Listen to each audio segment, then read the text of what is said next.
Welcome in, everyone. Rasta will be with us shortly. Welcome to the Stands Pod with myself, Vigilante, and Prophet. King is obviously with us as well. He will be with us very soon. Sorry, I'm stuttering here, guys. How are you, Prophet? I'm good, bro. All good. Hope you're doing well as well. Yeah, mate, I'm back to 100%. Got rid of all the food poisoning and now eating properly. It's great I to feel hear. great now. Yeah, been busy today. Yeah, man. Big up, I Dan. see you're on with Indian Scouts. So how did it go? Oh, it was Obviously, I good, man. was watching, but I was just running in and out doing things. Yeah, but just did a show where we ranked the current squad and then the legends as well. It was relatively good. Went for 2 hours, so yeah, man. Enjoyed it. Big up AJ as well. Big up yourself, AJ. Big up to Joshy and Deontay in the chat. Big up. Sorry. Big up. So yeah, FA Cup weekend. How you FA feeling? You got a big game, haven't you? You got City. City away. Yeah. It's on. Firstly, I'll start by saying it's on at a weird time.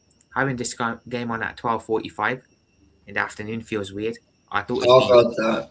It is weird yeah because what day are you playing? Saturday or Sunday? Saturday. Yeah. Yeah, so Big it's up to Bush Baptiste.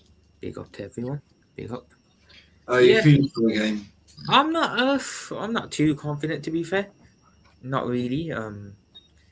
The good news is it looks like Frimpong actually isn't injured, so he was in training today, which is good to see. Isak is back as well, which is great. Oh, I that's don't think awesome. he'll be available for this game though. So No, it'd be way too soon to rush him back. yeah. So yeah, I mean, I expect us to probably go out. If I'm being honest, I expect us to probably go out. You never know. It is cup football. That is true. Yeah, that is true as well. That is true. Anything can happen, and that I'm is the hoping. magic of the Yeah, FA Cup. exactly, bro. I'm hoping that with the running now, having the international break, maybe the team can get something going, have a good end to the year, and then build again in the summer and everything. But what it remains to be seen. Definitely remains to be seen. City as well. Be interesting seeing how they come back now after this break, after having won the Carabao Cup. Yeah, see that really happened perfectly for them. They win the cup and go Yeah. on internationals. hmm So yeah, Big up. they could be an absolute nightmare in that game because I actually Mhm. think they're going to really kick on from that final.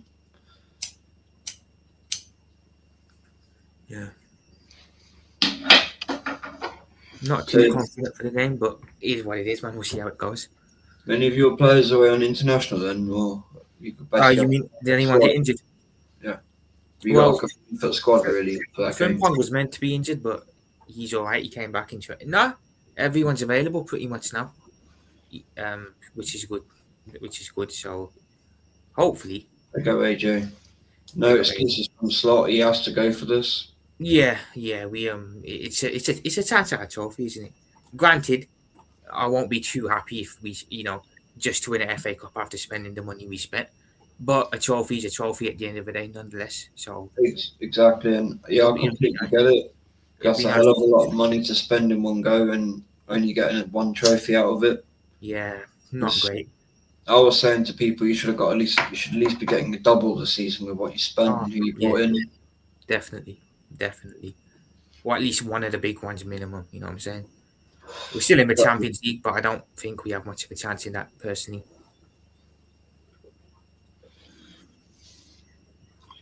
yeah, I would say that's going to be a rough game the way PSG are playing at the minute as well.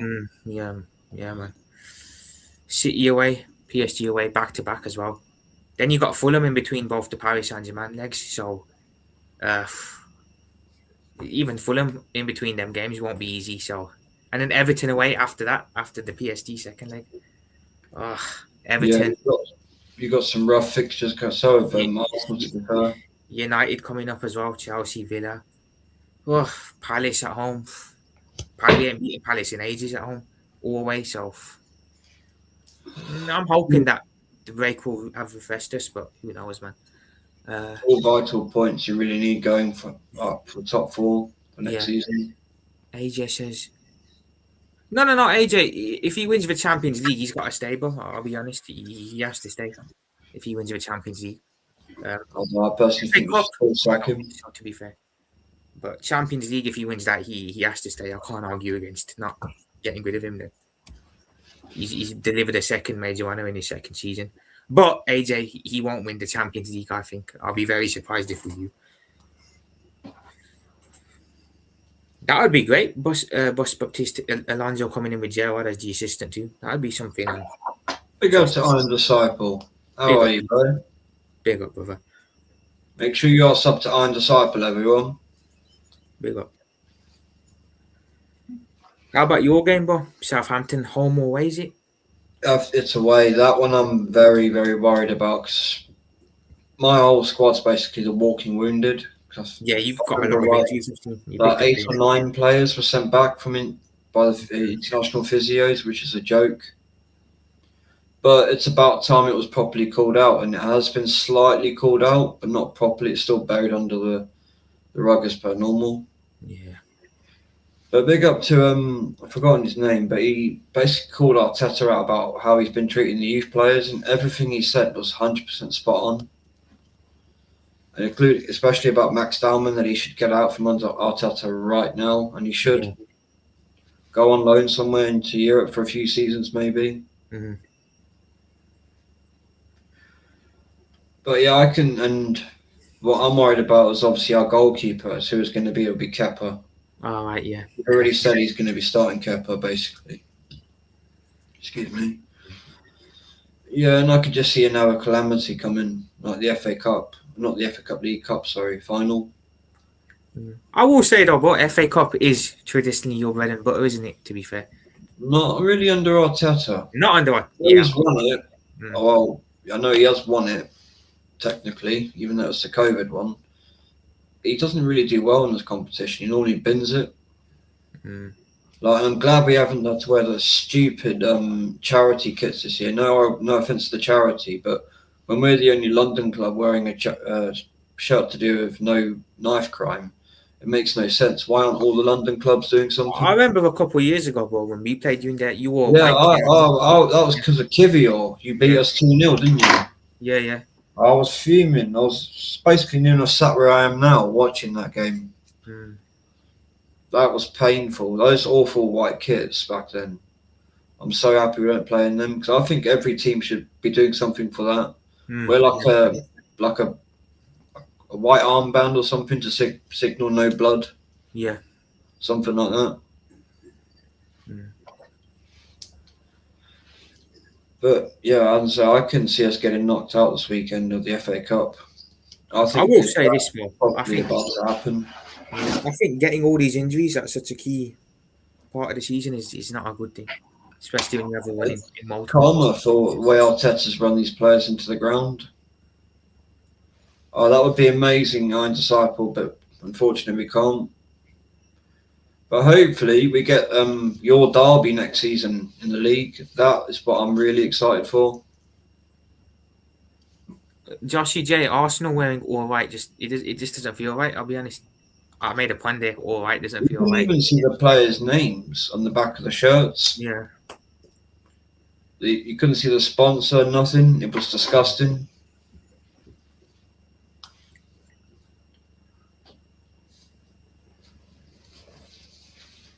It's crazy. Absolutely mad. And then from the Southampton game, you go straight into the Sporting game, don't you? This weekend, not this weekend. Yeah. This week. Yeah, that's going to be tough. That is going to be tough. 'Cause I think I'll have to double check, but I think we're away for the first leg. Hold on. So Arsenal play Southampton. The thing is, you've got Bournemouth at home in between both of those legs. Yeah, as well. that's the one I'm really be keeping a key eye on, right? Because that shows me how we're going to be going forward for the rest of the league. Yeah. Let's say you do advance. Look at that. 144 with Arteta, 27 with the ladies in the same length of time. Bloody hell. That's disgusting. That's crazy, bro. So if you do advance, bro, the semi-finals, then you'll obviously that means more fixtures as well. You got City coming up, Newcastle at home. Yeah, and this is where I think the collapse is coming. I can see us drawing against Bournemouth, maybe losing against Newcastle, and losing against City. Yeah, Palace away last game as well. That won't be an easy one. So And then also City have their what was it? Their game in hand is against Palace, and I think they'll Palace, beat yeah. them. I think they'll beat them. So the way I'm looking at, it's a lot of people saying it's 9 points, but it's 6 in my eyes. Until that game in hand is done, I count it as a win. Yeah, Like prepare for the worst. Sorry, but you know what I mean. Hope for the best in a way. yeah, yeah, yeah, And then say they win that game, which they probably will do. Let's be real. That leaves it to 6 points. They beat us at the Etihad down to 3. We draw once, it's down to 2. Well, sorry, down to 1 point. Oh, my bad. And then all we've got to do is lose or draw one time and City win, and they're through. yeah. No beer, but I don't actually drink Bush Baptiste. Since my dad died last year, mate, I made the choice not to touch any alcohol because I know how it would make me.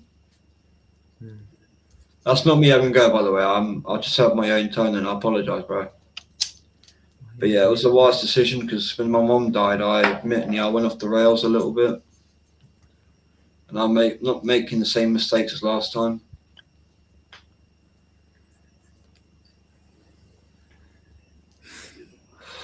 Well, I think we should be at least 18 to 21 points clear. Easily, yeah, easily, bro.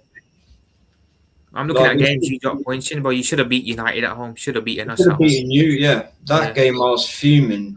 As soon as I looked at the lineup, I literally said, "We're not winning the league this season." I knew from then. Wolves away, Brentford away should have won those really in it as well. Well, we were lucky to win against Wolves the first time on the Yeah. own goals. Oh, okay.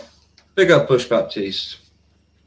You have had out of all the games you played, I think there's been one or two that you've actually looked decent in.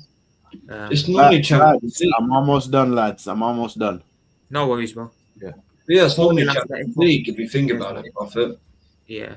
Villa at home, you look decent in. Bayern as well at home. Other than that, it's not been great watching you. Atletico Madrid as well, so Yeah. I was at that game. But everything else, we make the games harder for ourselves every time. I can relate to that, to be fair, bro. Making games harder when they need to be. I can relate to that one. Big up, King.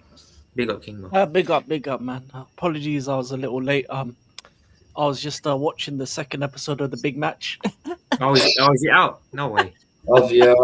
Shane's been covering it. So Is it every Thursday they're doing it? I've seen it.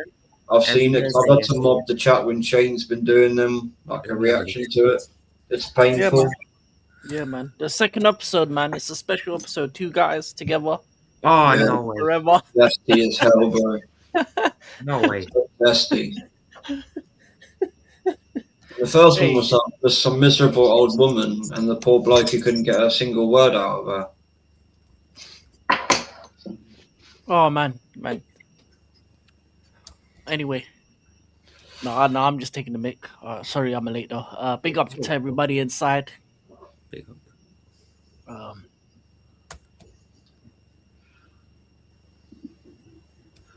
Oh, AJ, I feel sorry for you, bro. Because it was the ladies' game they went to watch.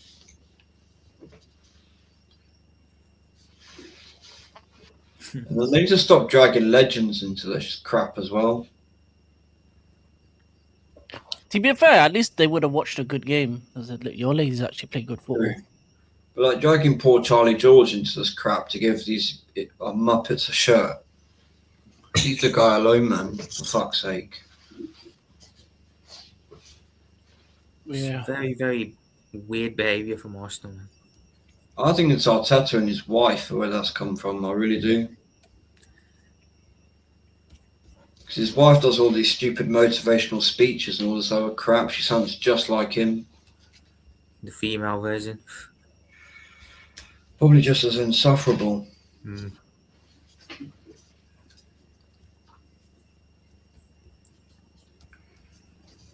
Yes, yeah, King. So what are you feeling for your game this weekend? Who have you got?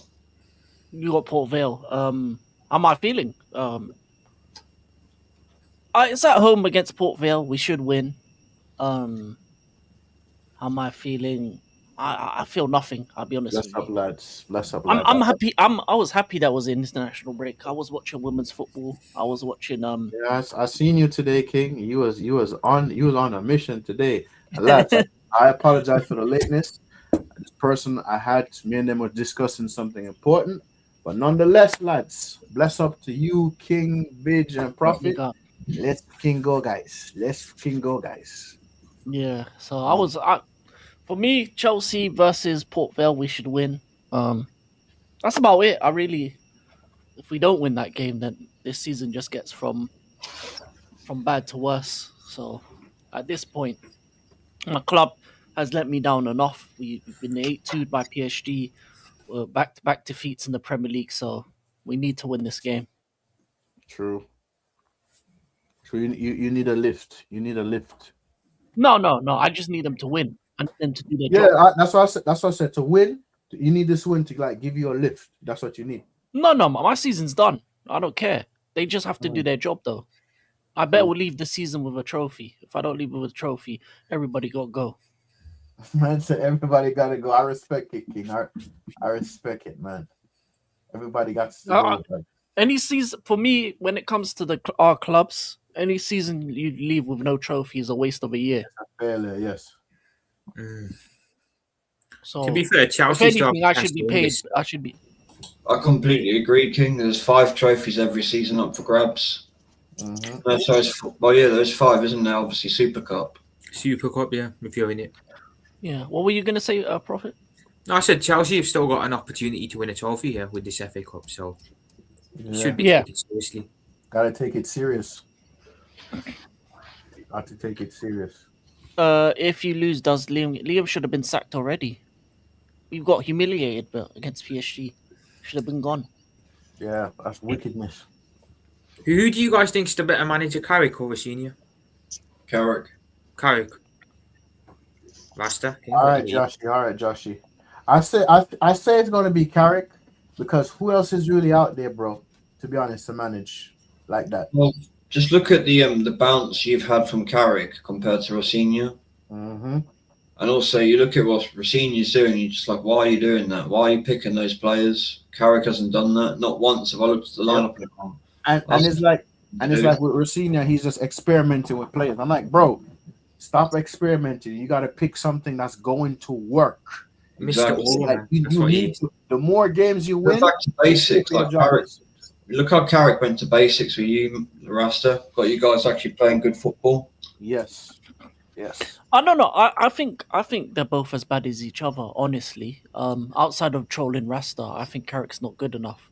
He's lucky that he's at a team that's only playing 1 game a week. Because every time they've played 2 games a week, they've either drawn or had a bad result. So he's just lucky he's at a team that's been so bad that anything else looks good. So I don't think he is. I don't think he Let's be should be honest, the guys. next Can you manager. imagine Michael Right Carrick in the Champions League next season going up against?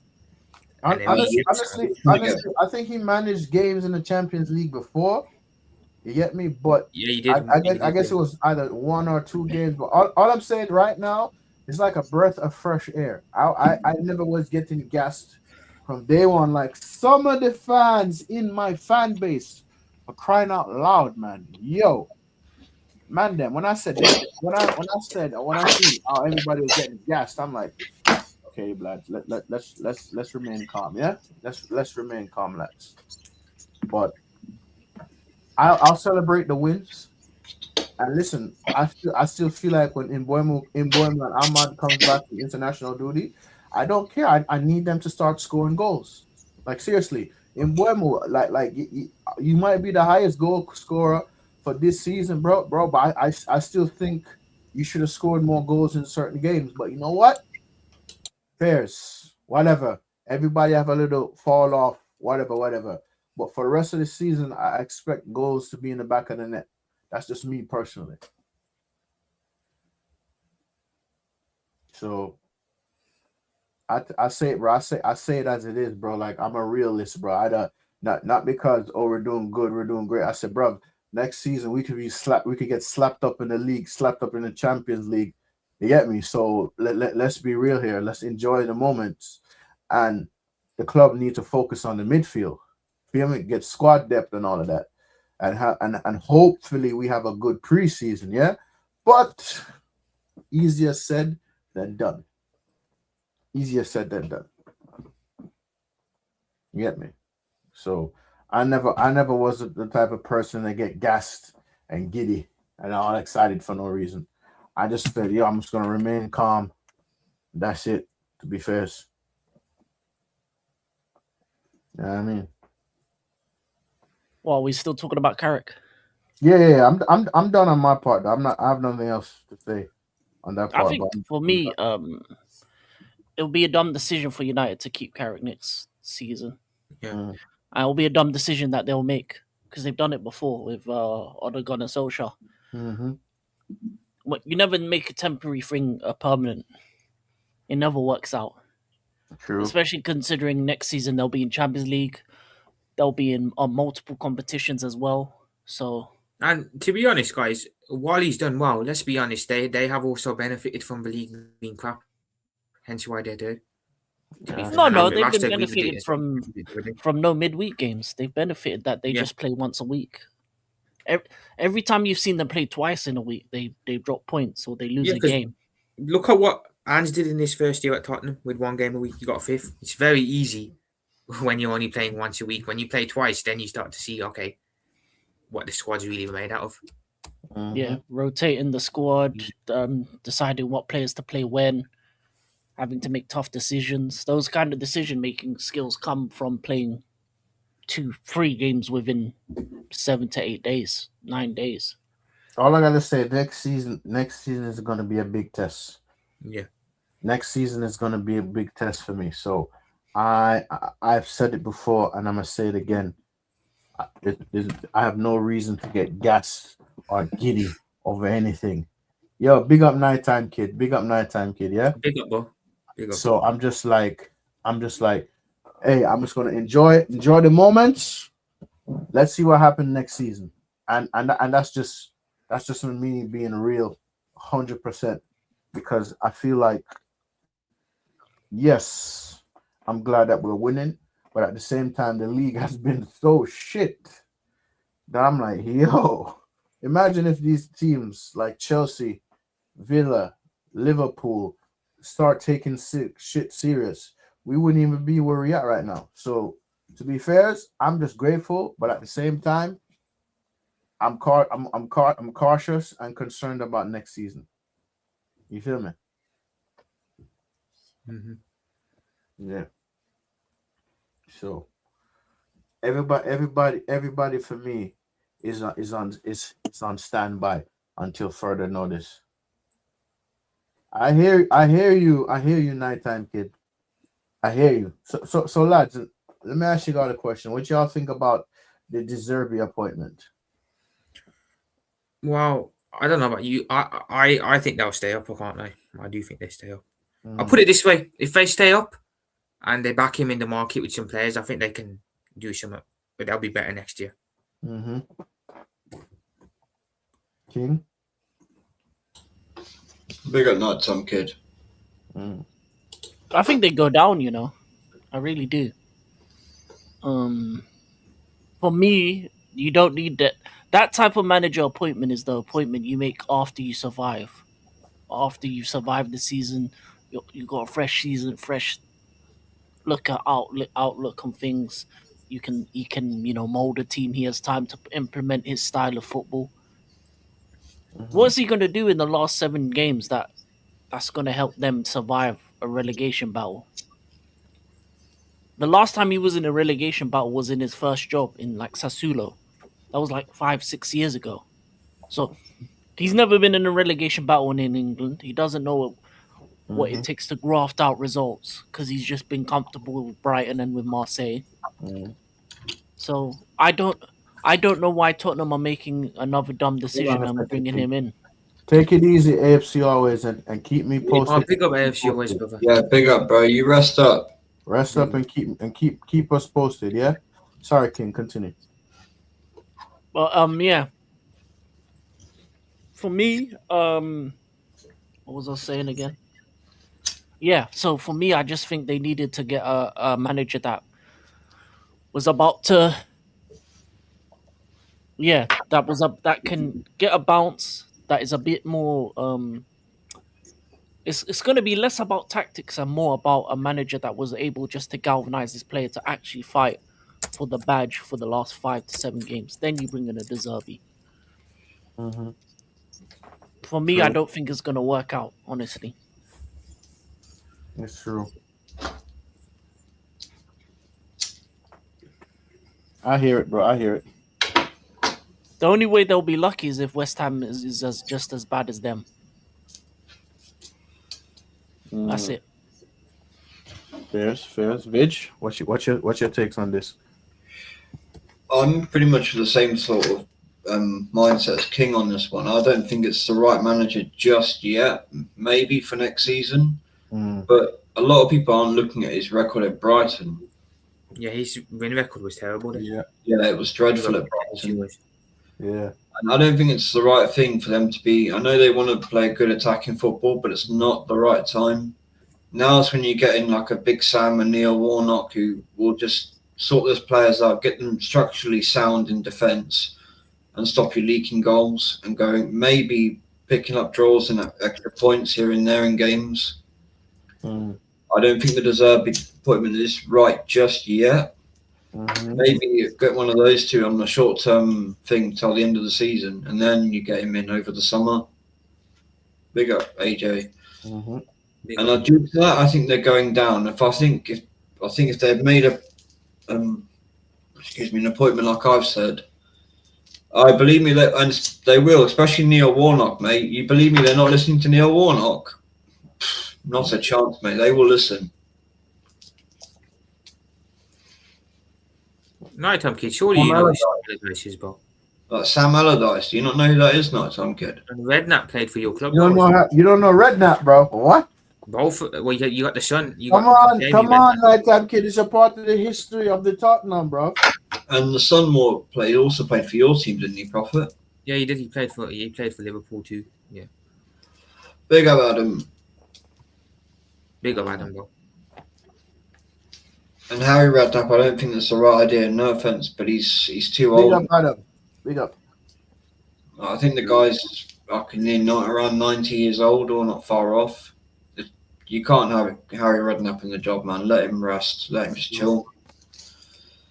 I don't know some kid, but for defensive football, he can get results. And especially in the Premier League, he knows what he's doing. He's kept the team in the league for a long time. Look at that was before your time, so not being horrible, but Bolton. You're not old enough to remember the Bolton days of Big Sam. Rasta and King will tell you, going to the Reebok when Big Sam was there was a nightmare. That was a horrible ground to go to try and at least get one goal without maybe conceding something to that bold little bastard Yanakopoulos. But they had a good defense. Listen, put it this way: if we were lucky to get a point, consider yourself amazing. Because at some point, going to that ground, man, it's just like, yo, the defense is crazy. The goalkeeper Crowd are crazy. Like, what the hell?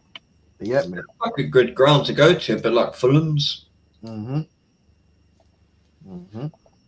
Yeah, and I'm with you, Nighttime Kid. To be fair, I don't my guy. Bless up. Yeah. I am not some kid. I can't stand defensive football. But if you just want them to stay in the league, it's what you need for a few games. And then you go for the attacking football over the summer with De Zerbi, with a full pre-season and the squad to deal with. That's what I'm saying here, Nighttime Kid. You need to think differently for a short period of time.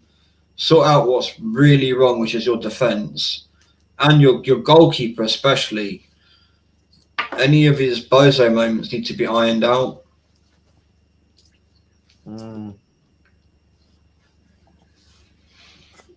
Right, he been leaking in goals, bro. Leaking in goals. This is what I mean. They need someone to sort that out and get their naivety out of their players and who their players wouldn't dare ignore.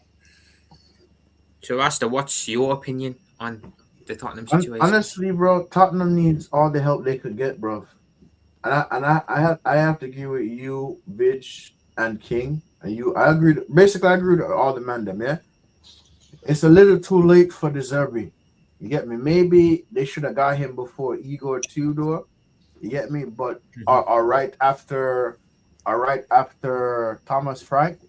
But brother, they need all the help they could get, and if they manage to stay up, hey, they need to back De Zerbi because De Zerbi is a coach. If he don't get what he wants, he's gone. He's gone. He's out. You get me? Like we don't know. I don't necessarily know what happened at Marseille per se, but he had Marseille playing good football, and shit happened. Boom, he bounced. Yeah. So we shall see. And the reason why I watched Marseille because I wanted to see how Mason Greenwood ball and Mason Greenwood was balling, and I feel like some club in Europe is gonna buy him from Marseille.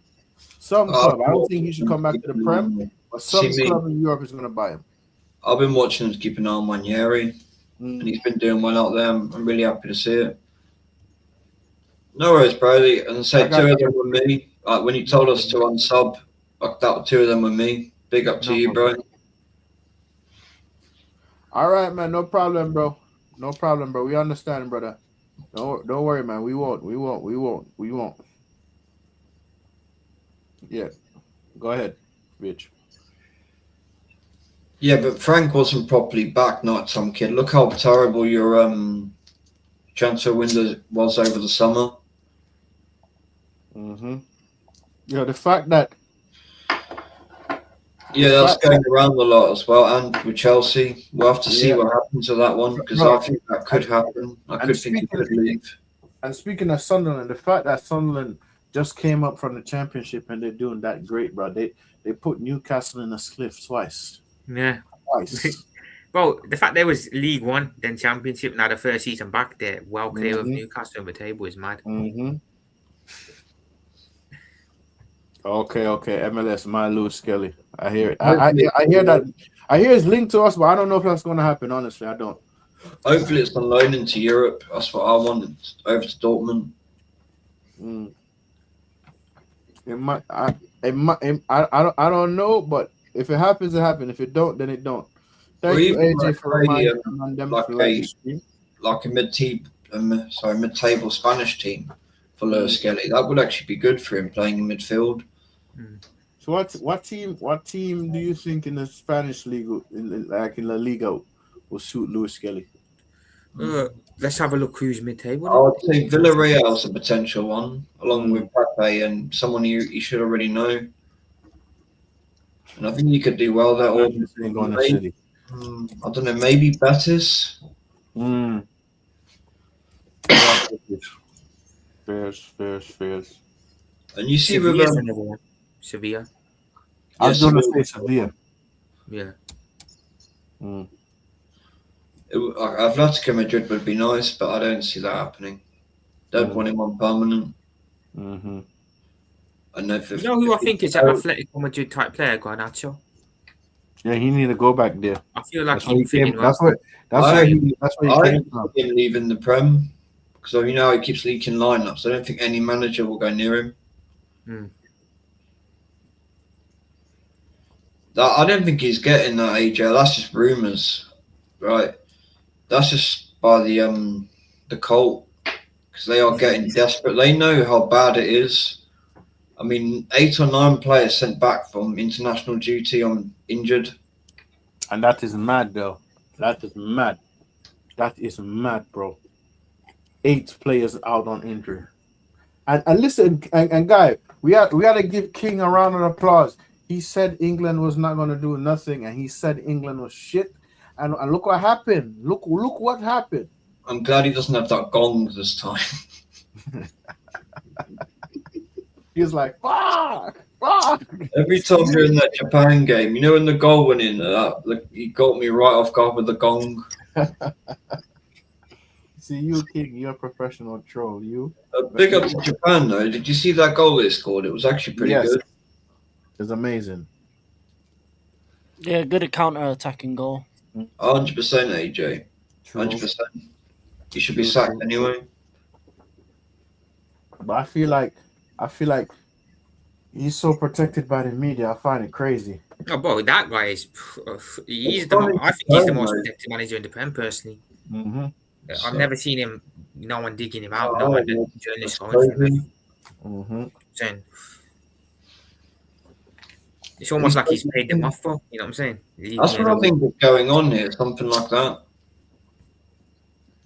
Yeah, Nick. Yeah, Nash. Their city ain't dumb. They ain't dumb, man. They Nah, ain't No, dumb. City would never do that, bro. Yeah. I think he's leaving England personally. Yeah, Garnacho. he needs to leave, bro, because the fact that Chelsea bought him, I thought that was not gonna go through until But I what got was to that? here What we was that go. all about to begin? Why would they even sign him? Firstly, And when He you who's played, look to at he how played, bad say he he was. played for Manchester, so that's not happening. who made that call as well? Exactly. Who made that call? Unless it's a rumor. Because they Oh, just what the Garnacho deal? It's money Mhm. laundering. woke up on violence that day with Mm. the Garnacho deal. No, it's money laundering. Nah, It's he the ain't going back. He ain't going back. He's it's not money going back. laundering. The American owners called another American and said, "Oh, we need money. Okay, who you got? Oh, we got Garnacho. All right, we'll buy him. Okay, thank you." That's what happened. Mm.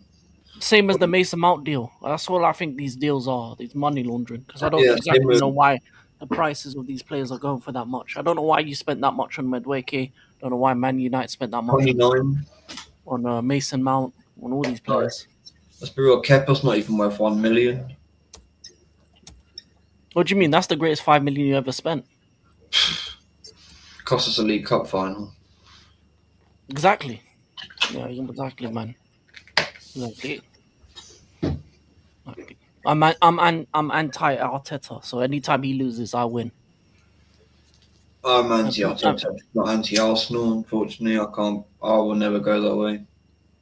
It's my no, I club. hear it. I hear it. Mm.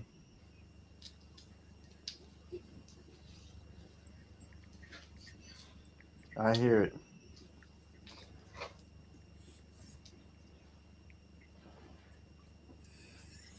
Big up Nartom kid. Big up, man. Jimbo. What's up, Jimbo, Big up. man? What's up, Jimbo? Mm.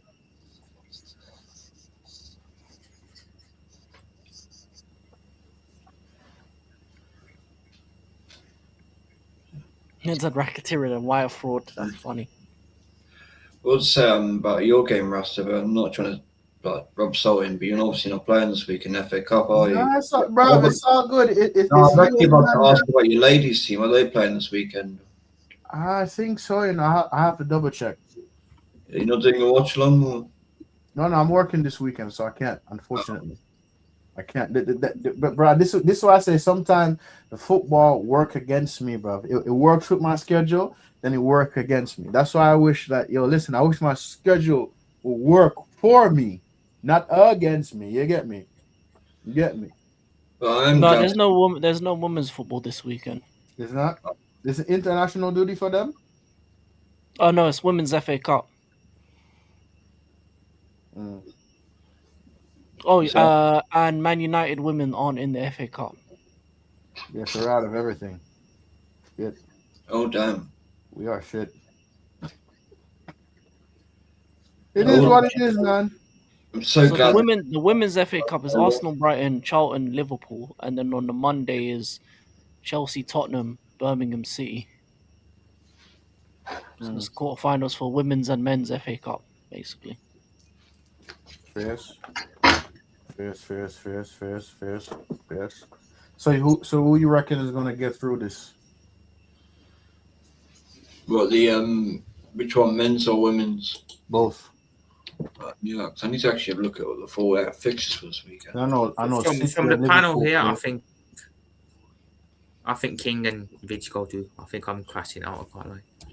Man, so you think you're crashing out, Yeah, unfortunately. bro, Yes. bro. This guy, man. This guy. Oh god, this guy. Worry about your match that's coming up, yeah. Don't worry about my team, yeah.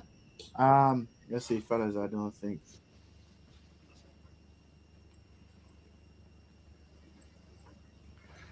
Please, I know. AS, you always get all the help you need, bro. Yeah, Get bro. all the help you could need and Hopefully, take get it the help you easy. need. And take it easy. Take it Big up, easy. man. Take it easy, lads. You know we've always got time for you, bro. Big True. up to you and the family. Big up, my boss, lads. Big up. Unfortunately, I forgot to mention this to you. We have somebody crash the show. This is somebody we all know. King, you know this. You know this person very well. We're just talking about a couple matches. Yeah, you know this person very well. Forgot to mention this to you, lads. I just remembered. Yeah, the man, the myth, the legend himself, who's probably here to banter King. I'm probably perfect. I'm probably banter me, and except vigilante. Yeah, here he is. Da, da, da, da. Don C. Don. Big up, Don C. Big What's up, going man. on, Big brother? up, How you big doing? up. You right? Yeah. What's up, How's Big bro? up. everyone? Big Yeah, up, man. yeah. I just thought let me come and share this stage with the man then because I haven't been on this show. It's the first time. This Big is up, the man. first time I've been on the fellowship. You know what I'm saying? Yeah. So Thank thank you, you for man. having Thank me you. each and every time. Thank It's you the for having first me. time I've been on stream with Dan. I can't lie. I think it is. Yeah, it's Low. true. Yeah, yeah. But I can't lie, yeah. Everyone on the top shelf, fuck all you, man. This is what I'm saying, yeah. It's all about me and vigilante right now. You get what I'm saying? What did I say, people? What did I say? He's going to curse us. Yeah. He's going to curse us, except Vig, you know? Yeah, this is my brother, man. This Yeah. knows is my brother from over the pond. To get what I'm saying, Mm. like you there, yeah. You're Man United. You're my most hated. You there, yeah. Oh, shut up, not kid. You're from radioactive. You're Spurs. Oh, come on now, man. I keep telling you this. Is Get that the shots. oh I Spurs? hear it, Jimbo. Up I Spurs. hear it. Probably get relegated. The pussios. Yo, my God, man. My God. Well, King just did you. Yeah. I don't know what you said, bro, but you made King just run. Yeah, What you know, did you do? I was gonna call him. Cause I've been calling him King Nacho. Is what I'm saying, like because he's got that Nacho. What the hell are you? Oh man. So what are you about talking about today? No, we're just talking about the games that's coming. Obviously, we're not in it, but you men are in it. And Prophet was saying that you know that Liverpool might get knocked out, etc., etc. So, get me. Thank you, AJ, for dropping Don C's link in the chat. I'm gonna pin it as we speak. So Don, just to answer the question, yeah, because I know you and Vigilante is on the same type of thinking, is win or fuck off, yeah. Oh, that's all it has to be. So what do you think about these next upcoming FA Cup matches for you and just the league in general? Well, for me, it's win and fuck off. You know what I'm saying? There is no then. Either you win and fuck off, or you lose and fuck off. Or either way, you're gonna fuck off, you pussy off. You know what I'm saying? Yeah. The FA Cup. With the FA Cup, I think it's gonna be an easy win. It's not like the same Southampton that we drew against 3-3 when we was playing against Walcott and the rest of them. They've lost a great amount of players, and I understand that the FA Cup is about giant killing. But I think even with a very heavily injured team, we'll be fine. Is what I'm saying. I think that for Arsenal, it's minimum quarterfinals. Yeah, because we don't know who's going to get in the next round, so it always should be minimum quarterfinals. After we dispatch off Southampton, you have to ask me that question again. You get me? Yes. But because I personally think we're getting City again. Yeah, that's what I personally think. That's the way it's going. With the league is up in the air for me right now because of the injuries that we have that we sustained over the time. We've got like 11 injuries now, so for me to be overly confident, even though we've got a little bit of a cushion, we still got Arteta. Yeah, and that's the main thing. And I've always said from the beginning of the season, I think we've got a team to win the league, but we haven't got a manager to win the league because he's incompetent. Yeah, when he wakes up, he's incompetent. When he has a shit, he's incompetent. Yeah, he probably did you know after you do a shit, yeah, you probably supposed to wipe your ass, bro. He probably blows his nose. You know what I'm saying? And just pulls up his pants to pussy up. Yeah, that's what he does. Yeah. Hey, people don't see this is what I'm saying. My views on me, like you get me. Oh my God, that's you funny, see, man. I think the the only saving grace that could actually help Arsenal get over the line is the fact that City have a few teams that's in the relegation battle, and also they have a few teams that's fighting for Europe. Is what I'm saying, like the Everton, the Aston Villas, and so forth. That's what actually might help Arsenal because their last match is against Aston Villa. Even though they're trying to win another European title, they're also going for the Champions League because that final was not guaranteed for them. You know what I'm saying? And they'd rather be in a position than be those hopefuls. You know what I'm saying? So it's going to be a tough one, and we all saw that. Say, go on. So we're gonna pause just for a quick second, Don, because I'm gonna share the screen because like how you here, I have to promote King's channel, and I'm gonna share something. Yeah. We let the lads get a good laugh. Yeah, let the lads get a good laugh. You man seeing this, right? Yeah. King, don't do me for copyright. Yeah, don't do me for copyright. Yeah, because you started doing me with copyright the other day. Here we go. This is not Bomber Clock Rasta. This is not Bomber Clock Rasta. This is Angry Blood Clot Rat Man. I'm tired of this Bomber Clock. You know what, hey man? Forget the intro. Let's go.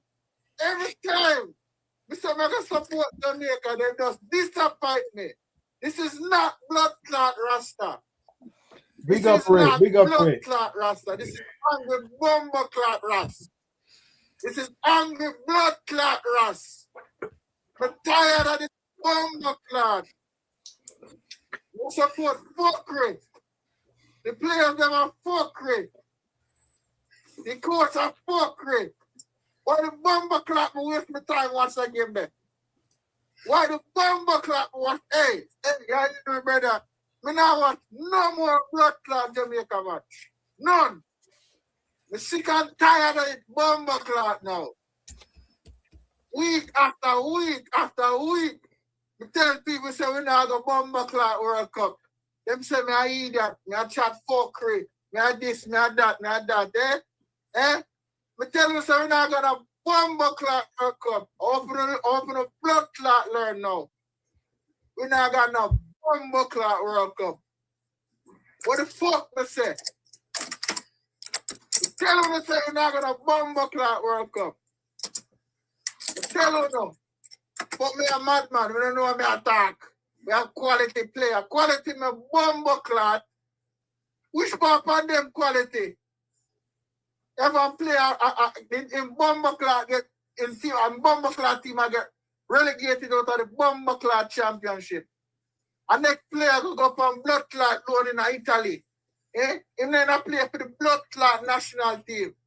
So why the Bomber Clot will not have faith? When we need them for Bomber Clot qualify against Trinidad and Curaçao, the Bomber Clot that team the name, that country the name. What the fuck that they do? Nothing. Draw Bomber Clot points. That them do. Jamaica now qualify for not one Bomber Clot, yeah? We're sick and tired of telling no. We're sick and tired of telling no. The coach here now no sense. The player them now no sense. But tell you say we not qualify. What happened? Una hear now? Una hear now? Una say me a chat fuckery done. Not a Bomber Clot, man. Me done with international. Me not talk about Blood Clot Jamaica. No, una hear me to take me off of this Bomber Clot big screen here, man. Take me off now. Take me off of this Bomber Clot scream now. Hey, what do you think me I play? Hey, King, we cut out your Bomber Clot. They remove me off of this Bomber Clot. Yes, people. Yes, people. Yes, lads. I thought I had to bring this up, you know, to promote Brother King's channel. You get me? Promote and just give the man them a good laugh. You know what I'm saying? That's it. You get me? I was gonna play the other one. I said no. Don, I think you should see the other one for yourself. I got that idea from Mr. America Academy right here. You get me? So, yeah. That's funny. I can't believe it. That's funny. Oh, you man are crazy. I swear. Like, do you know what? Yeah, it's funny because how you know someone's Jamaican, pure Jamaican, get them angry, and then you hear exactly everything. You know what I'm saying? It's mad. That is It's true. mad. You That heard the is, lingo, and you even heard what parish you come from. It's mad. It's funny. that is true. That is true. I was That loving is it. I was true. loving it. So, one question I want to ask. I Mhm. Prophet. Big up, Prophet. man. Big up. The downfall from your team because you lot won the first 5 games of your season. You lot was like on top of the league for about 3.5 weeks, and then the capitulation. What happened? What happened? To be fair, I think it goes back to the summer. If you ask me, I think looking back on it, it was a pretty poorly planned summer. When you look at the players we brought in, they're great players, but did they really fit what we needed? I don't think so. Needed a centre back, didn't get one. Needed a winger, didn't get one. Even the first 5 games we were winning, but like we weren't playing well. I kind of thought, okay, we're winning games without playing particularly well. When we start to gel, okay, we'll start to see us start to dominate the league. But yeah, but that Palace loss came and it's just gone downhill since then. Lost to Chelsea, lost to United, lost a lot of games. To be fair, I think some of the players haven't gelled in to the system well. I think Stock kind of got found out to be a bit of a one season wonder, should I say? And it's obvious that Slot doesn't know how to fix it. It's obvious he can't find a system or a way to get this ticking again. So the fact that we're hitting a top 4 race or a top 5 race, if you want to call it, after spending 400 million is it's mental. It's mental. So it'll be interesting what happens in the summer. I can't lie. Bro, correct. This man spent 500 million, not 400, 500 million. 500 million, correction, 500 million, yes. 500 million. So yeah, what happens now in the summer will be interesting. I think he gets sacked, you know. I think Slot machine. I don't think. I think it will be one of those mutual things, and he's left mutually, or the club have departed ways with him. I think they'll do it. They'll do the respectful thing. Personally, that's what I think happens. You know, that's just a polite way of saying he's been sacked. Polite way of saying he's been. Yeah. I'm from the same parish, Jimbo. The same parish. That's exactly where I'm from. Same parish in Jamaica, St. Catherine. Yeah. As an Arsenal fan, what have you made of it then, Don? What's your thoughts on what's gone wrong? Looking at With Arsenal, from Liverpool, what do you think's gone wrong with us? I think you gave the wrong players the pay rise because the moment you gave Salah the pay rise and Van Dijk the pay rise, I understand this is going to be their last contracts, but you got to remember how much football they've played throughout their contracts. And with Van Dijk, it was only 2 seasons ago that he only played like quarter of the season because of injury. Yeah. So you know that was always gonna come back to haunt him simply because last season he played so much football plus internationals. This is what I'm saying. And just remember, even before that coming off the World Cup and so forth, right? So his body is shattered. So when it's like when I'm seeing a defense play, okay, and added to the fact that, do you know Konate? Konate's head was turned when Real Madrid was knocking, yeah, and Real Madrid is a massive club, so I get it and I understand it. The fact that Trent went as well, and I think the way he left added to the fact that Jota died, yeah, unfortunately, and rest in peace because it's been a year, right? Yeah. So it's like a domino effect. When one piece fell, I like playing chess, so it's like when one pawn fails, you lost all your pawns in, let's say, 3 to 4 months. You know what I'm saying? Added to the injuries, right? Added to the fact that you man spent horribly wrong. Yeah. For example, it's like Robinson. Yeah, he's been a good servant for your team, but why is he still there? Yeah. If you're gonna have experience in the team, that's down to a Van Dijk, yeah, and Salah and so forth, because they're experienced players. You shouldn't be bringing on experience off the bench. You should be bringing on someone that's between 21 and 26, yeah, off the bench. Yes, even if they come from a smaller club. Look at Brighton. The reason why they've had sustainability is because their transfers are decent, yeah, and we've seen that in Bournemouth previously, and we've seen that in Southampton previously. This is what I'm saying. It's all about recruiting. You lot went for quality. You lot went for quality instead of quantity. Yeah, And in that's this it. case, Speaking there. because what you don't realize is you had a good team that you made worse because you wanted to buy quality. Yeah, just it's like this. Yeah, for example, why buy Isak and Ekitike in the same season? And I understand that Isak's been injured, but buying them two, yeah, those two egos can't mesh in the same season because Ekitike thought he was going to be the main character alongside Salah. Then you go and buy an Isak, yeah. That right there is going to divide the squad. You know what I'm saying, yeah. Then you add a what, and maybe the pressure of having the words coming here on the big price tag to a league that's a lot more demanding on your body. Because I have the same thing with Zubimendi. People forget that in British football, we do not have a winter break. So we're playing right through until the internationals, and then they're going away to their international teams and then playing even more football. So realistically, they're having maybe in a football season, if they don't get injured, they're probably having about 3 weeks break. Yeah, where everyone else has 6 weeks in total. Yeah, that's taxing on their body. Yeah, you lot didn't sort out defense, and we all know that a defense is your backbone. If you don't have a good defense, then it's so hard to push forward because your players are shook that if you push too far forward, and there's a counter attack, can your defense handle it? And we've seen the shakiness within Van Dijk and Konate. And to be honest, this season Konate has actually looked better than Van Dijk in a lot of I games. agree. It's just that Van Dijk is the presence, is the name, and even that's wearing off. But then that's down to age. This is why I didn't understand why he didn't get a successor for him, someone that he could put underneath his wing and play in certain matches. You know, like at the beginning of the season, because this is where I think you lot went wrong. Do you remember your first game against Bournemouth? Hmm. You lot played terrible. And I think I was talking to Sai on the stream, and I was calling out, and I knew that if we could get ourselves together, we could beat you because your defense looked so shaky and stuff, and your plays just didn't look right. It's like nothing gelled, and I got told that but to give them time, not realizing That's it. Yeah, yeah. you lot got most of your players early in the season. Like you lot got works in the first week of the transfer window. I think A lot of Wirtz was players, done before the season finished. I can't lie. I think that yeah. was pretty much done So before. so there was too many excuses, and for me, it's just that too many things went wrong for your team. It's like unlike Chelsea. Let's look at Chelsea.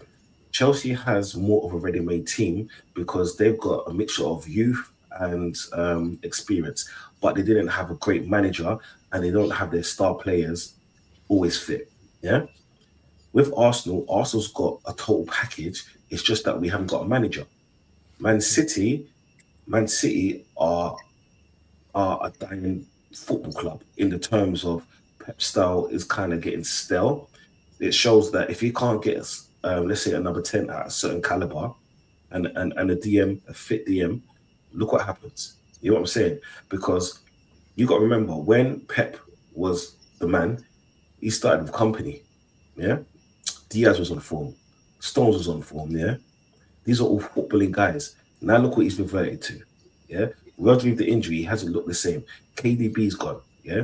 This is why you kind of seen the decline of him and him drawing a game to West Ham, which no one expected. You know what I'm saying? Yeah. But for me, with Liverpool, it's just more for me, Liverpool, it was more to do with bad business than Yeah. anything else. Yeah. I think Bad another business. thing on is we're known as a pressing team. We've been known as a pressing team for majority of Klopp's tenure, and I think we had players that did that well. Jota was a pressing monster. Darwin, as much as I didn't rate him, was a pressing monster. Salah, in his early days, used to press well. Mane, Firmino. We don't really have players that press now. You know, Ekitike doesn't really press like that. Isak isn't a pressing player. Gakpo isn't a pressing player. So that's an issue as well when you have an identity of being a team that presses high, like Wolves. You now go to players like that who don't traditionally press. It's a problem. It's a problem. That actually leads to what I was going to say on the massive profit. I think Slot has been very naive with his tactics this season, and especially I agree. players out of position, Yeah, making a lot of wrong calls with his lineup. He's been extremely tactically naive throughout the season. And then a lot of what he is copying Arteta in his press conferences. And when you go down that road, I really think you do need to get rid, because this guy will take you backwards. He really has done, from what I've seen. I agree, bro. It's mad, guys, because And I would never. If you sorry ask to me, cut across you, but like I've messaged you in the past when I've been watching your games, certain players are really bad for slowing the tempo down and just killing your rhythm. Agreed, man. And that needs to be stopped, because that's part of his negative, like, poor tactics. And the whole quick change from Klopp style to this, not a good idea. Yeah, At this speed. 100%. 100%. I agree with both of you there, man. I think you both But said it well. also, you did make a few bad recruitment. Instead of getting Isak, you should have got A centre-back. Yeah. Two. A centre-back should have been. And a winger as well, to be fair. I think a left winger should have been brought in too. Yeah. And one last thing here. I actually think that you lot should have started the season playing a back five. A back five, because you got to remember, you see, what's his face? What's his name? That brother that you got Frimpong, yeah. Mm-hmm. People say that he could play a winger or right back, yeah. If you played him in a back five, he could play right in the middle between that, so you'll get kind of the best of him defensively and attacking wise, yeah. Because like he's not great if you take away his speed, he's not a great footballer. Yeah, he's more in that Walcott mode where it's like 100 miles an hour, like bombing down the wing each wing, and he's a pacey player. But then, if you play a back three, let's say you had a Gomez, Van Dijk, and Konate, right? You're going to be assured at the back right there, because that's 3 6-foot plus aggressive players that can play football. You know what I'm saying? And then you can have on each side wing backs. Yeah. Defensively, you'll be sound. Attacking, you'll be sound. Now you can play Gravenberch just in front of them. Yeah. Mm-hmm. So you can always have you can revert into a back four if it's needed. Yeah. So because you've got like a little thing going on there, and then you have 5 players just bombing up the field just to attack.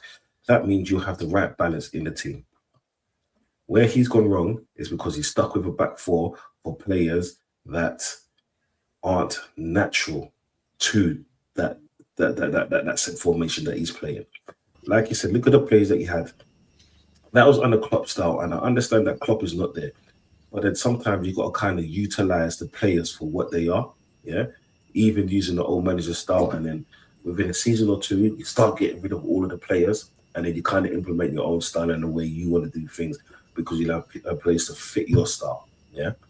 And like Vigilante said, getting Isak was probably one of the worst things you could have actually done, because he doesn't fit your style. To be honest, he kind of fits more of a Man United style than yours. Yeah. Because you lot aren't a team that's gonna play a long ball at the front and make him run on it, because you haven't got Trent. If you had Trent, he'll be perfect for this, because Trent can, like, when Trent left, he took about 30 GNA with him when he left. You can't replace that in the player.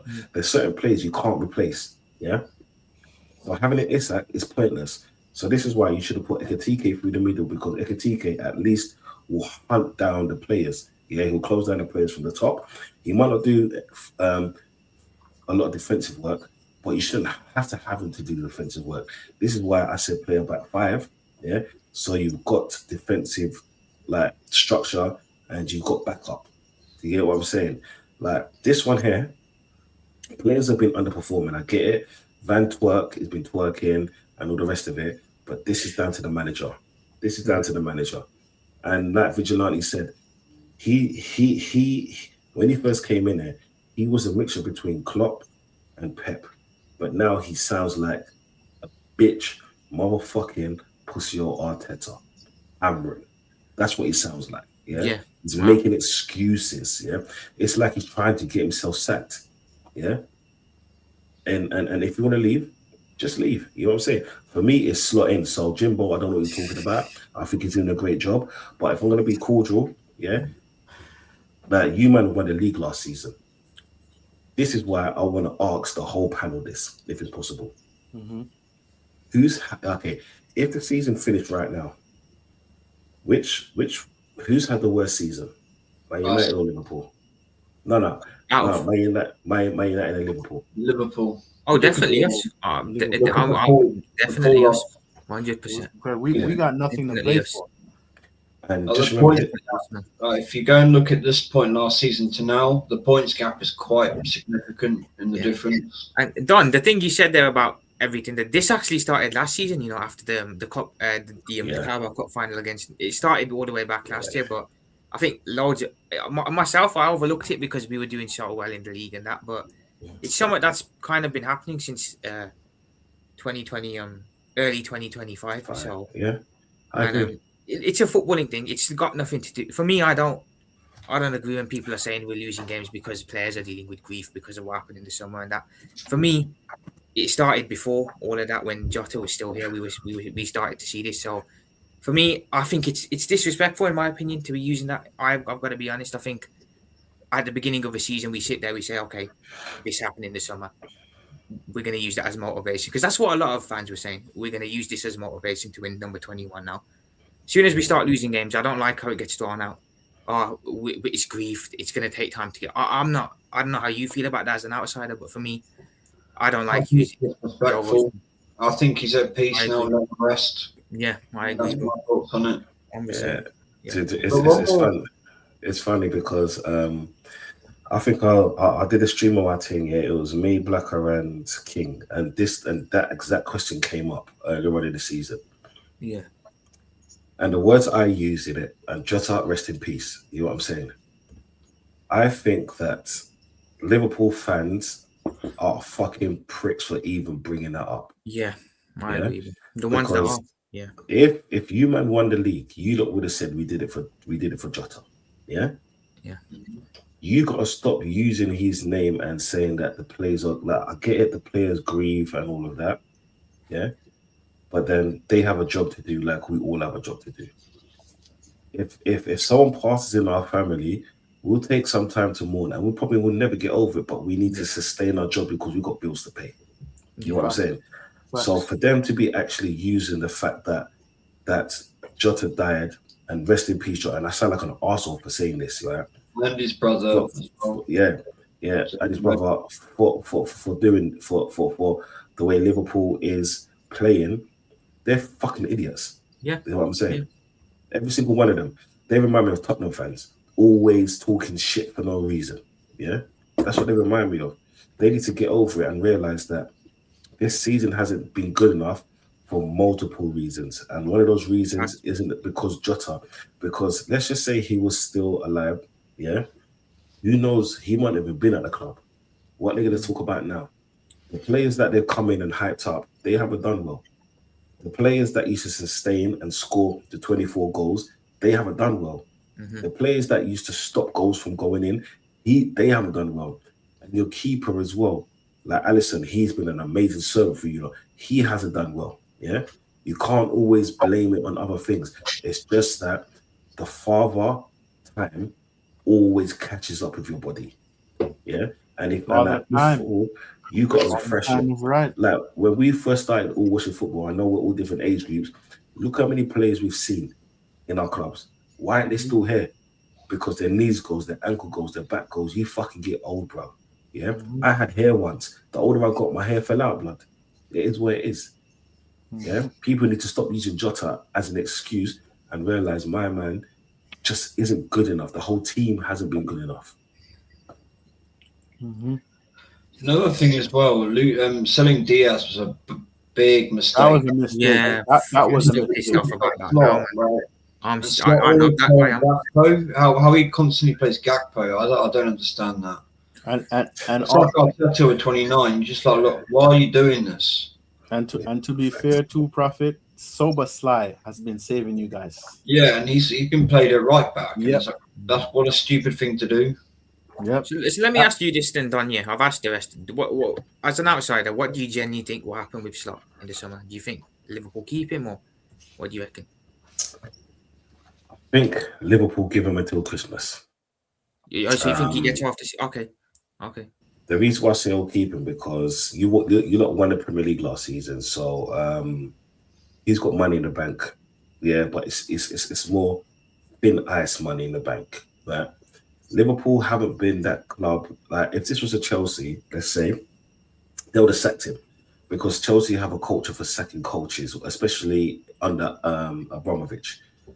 Teams like Arsenal and Liverpool, yeah, more Arsenal and Liverpool, they are more sentimental because look at our fans, they're all sentimental fans. We love our club. Where it's like because it's like teams like Man United. I'm not saying their fans don't love them, have the same love as we've had, but it's a different kind of love. Because we've seen for many years, we've seen our clubs go through so much heartache and pain and this and that. And we've picked up a few like cups here and there. With Man United now, they've had a dominant era, a dominant decades. Yeah. We haven't in like modern day football. We've had little spurts here and there. You know what I'm saying? So when we're supporting our club, we're supporting our club through and through. And if a manager shows a little bit of hope and glimpse, we kind of lash onto it. You know what I'm saying? That's why I think he will stay. Yeah, he will stay until about Christmas, and then depending on where he is in the league, they will assess it. Like if Christmas comes and he's in this kind of position, they're sacking him.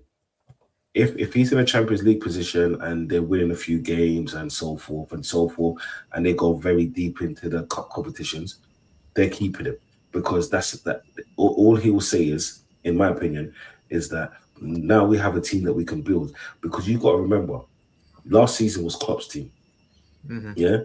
The moment he gets like rid of the last few components of Klopp's team and implements his style with his team, yeah, and he's in a good position, they'll be like, okay, it wasn't you, it was the players. You know what I'm saying? Yeah. Works his first season. So even though he came for a big price tag, he's allowed to have an almost decent season. Isak's been injured, so he's got an excuse. Ekitike's been scoring goals, so you can allow him in that respect. You know what I'm saying? Frimpong has done okay for his first season. Yeah, it's the players like Van Dijk, Konate, and Salah. But whose players were they? Do you know what I'm saying? McAllister, you'll get a number 6. Yeah, Gravenberch is a decent player. Yeah, just stop having him so high up the field.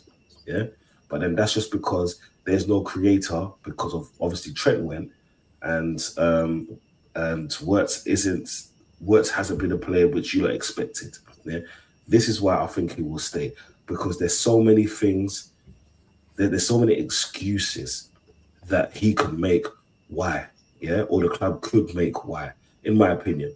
You know what I'm saying? Yeah. That's why I said, yeah, they'll probably give him until Christmas and then reevaluate what's going on in the season and then you will see. Yeah. That was insightful, bro. I appreciate that a lot. Thank you. I was very hearing an Arsenal fan's perspective on it. When you have time, you should go and listen over Don's conversations. I do, bro. I tune into it every now and then. Especially him and King when them two go at it, bro. When them two go at it. I'm always listening, but I'm normally gaming. But I'll just listen. I tell you, that Ruby's funny, man. How he rattles Rasta. Yo, that mother. Hey, listen, Don. You see that mother? Hey, listen. Next time I see that bastard, because the other day he was over there with you lot chatting fucking shit. Yeah. Watch when I see that lot. Watch when I see him, bro. Chatting shit. So the other day, I forget the time. What was it? The fuck he talking about? The fuck. You know, talking about him pisses me off. Rusty, you know Jimbo's comment there. Big up to what you're doing over there, Don. You know what I mean? You know Jimbo's comment there. When I'm at work, I play the link. I cast it to the TV and I let it play. But you and King, bro. I don't know what is it with you lot. Yeah, I don't know what the hell it is, but I like it, bro. Yeah, I like it. I like it, man. Because at the end of the day, bro. Y'all are onto something. Yeah. Y'all are onto something, bro. And I'm like, I like this. This is why I call it Friday Night Madness, because it's like WrestleMania. It's like WrestleMania every Friday night, no holds barred. I know King's a a wrestling fan and a massive wrestling fan as well. Mm-hmm. You know what I'm saying? So with the stream on Friday, I just wanted it to be. I have such different personalities on there, and I always like I'm willing to have other people on. Right? But with the show, because the time zone and how late it is, for me, I'm a very energetic and talkative person, as you can see. When someone like King comes on, he pisses me off at the best of times because he says certain things, He right, does and he that calls me shit certain names. purposely, Yeah. bro. Yeah. He does that shit purposely. Bro, I Yeah. swear down, bro. When we're over here, the man rattles us he rattles us purposely. Bro. I don't personally ever get rattled by King. That's Rasta King and Vids that happens to. I'm not someone who gets rattled easily, so yeah. Yeah, no, I get pissed off, blood, because what you need to do, yeah. I will call you relax. Yeah, do you know what? I'm a relaxed person generally. I kind of take my time with things, like, but when you mention certain things, yeah, like this pussy you're calling me certain names, yeah, or just throwing What do you in. mean? That's not my fault. You blame Black on that one. I know, yeah, but you run with it, yeah. And then do you know when that's the some greatest name ever, man. Donchenko, Rastaway, man. Come on, man. You know what he said? Rasta Wake. No. His name's This lot have people calling me Rasta Wake. no. I could do for all of us. I can call him King Nacho, yeah, and Prophet and Gap Prophet. You know what I'm saying? I could do this all day, like.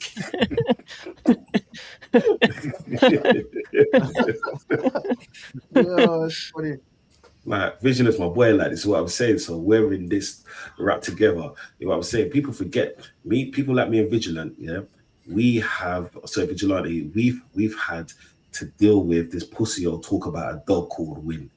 We've had to deal with this pussy or talking about if you squeeze lemons or oranges in a fucking cup, yeah, or whatever, yeah.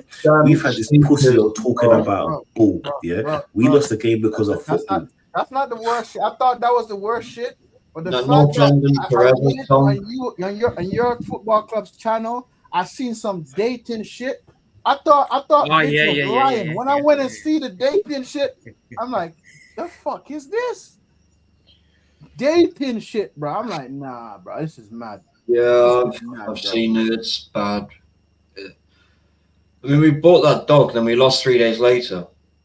I mean, it says it all. Yeah, and I'm a dog fan. Like, poor dog, like, set him free, man. What's wrong with them people? Like, this is what I'm saying. Give him to Battersea home of dogs, like, this is what I'm saying, so he can go to good owners. Owners that can actually fucking care for him. You know what I'm saying? Because all I'm seeing is bullshit. But no, man, when it comes to streaming, I just like on my streams, it's crazy. This is what I'm saying. I'm relaxing all the time, but like I love the craziness. I love the people that just speak their mind, and it's that as long as they're respectful, as long as people are respectful of each other, because that's what I live on.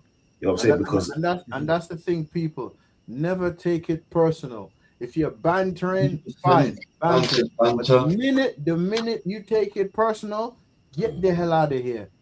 Out of order. Exactly. Strike out. Yeah. And the thing is, I look into all your man shows. It's like if I can't like profit, I look into his show when I'm at work, because he does a lot of his stuff in the daytime or when I'm driving home. So I can't really I don't text and drive. That's illegal. I don't do the thing there. Health safety first. Vigilante, when he does his show, but more time I listen to your things in the morning, because for me it's like an hour and 10 minutes to work driving. So for me it's good listening. This is what I'm saying. Yeah, and that's what I do, because I'm all about supporting everyone out here. And it's like that.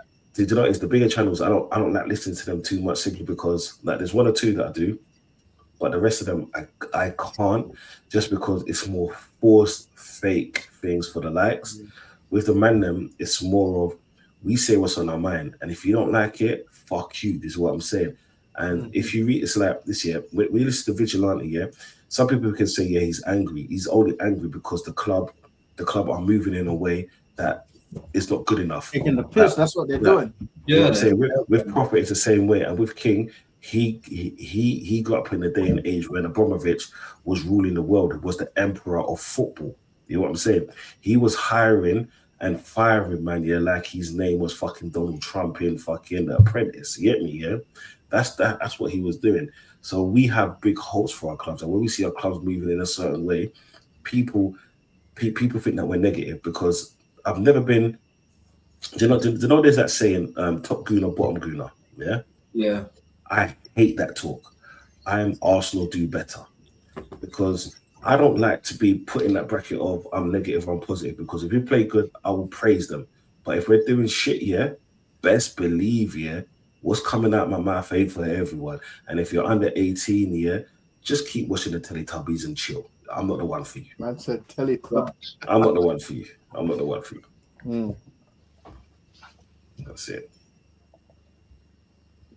Yeah, Oh, man. what's it?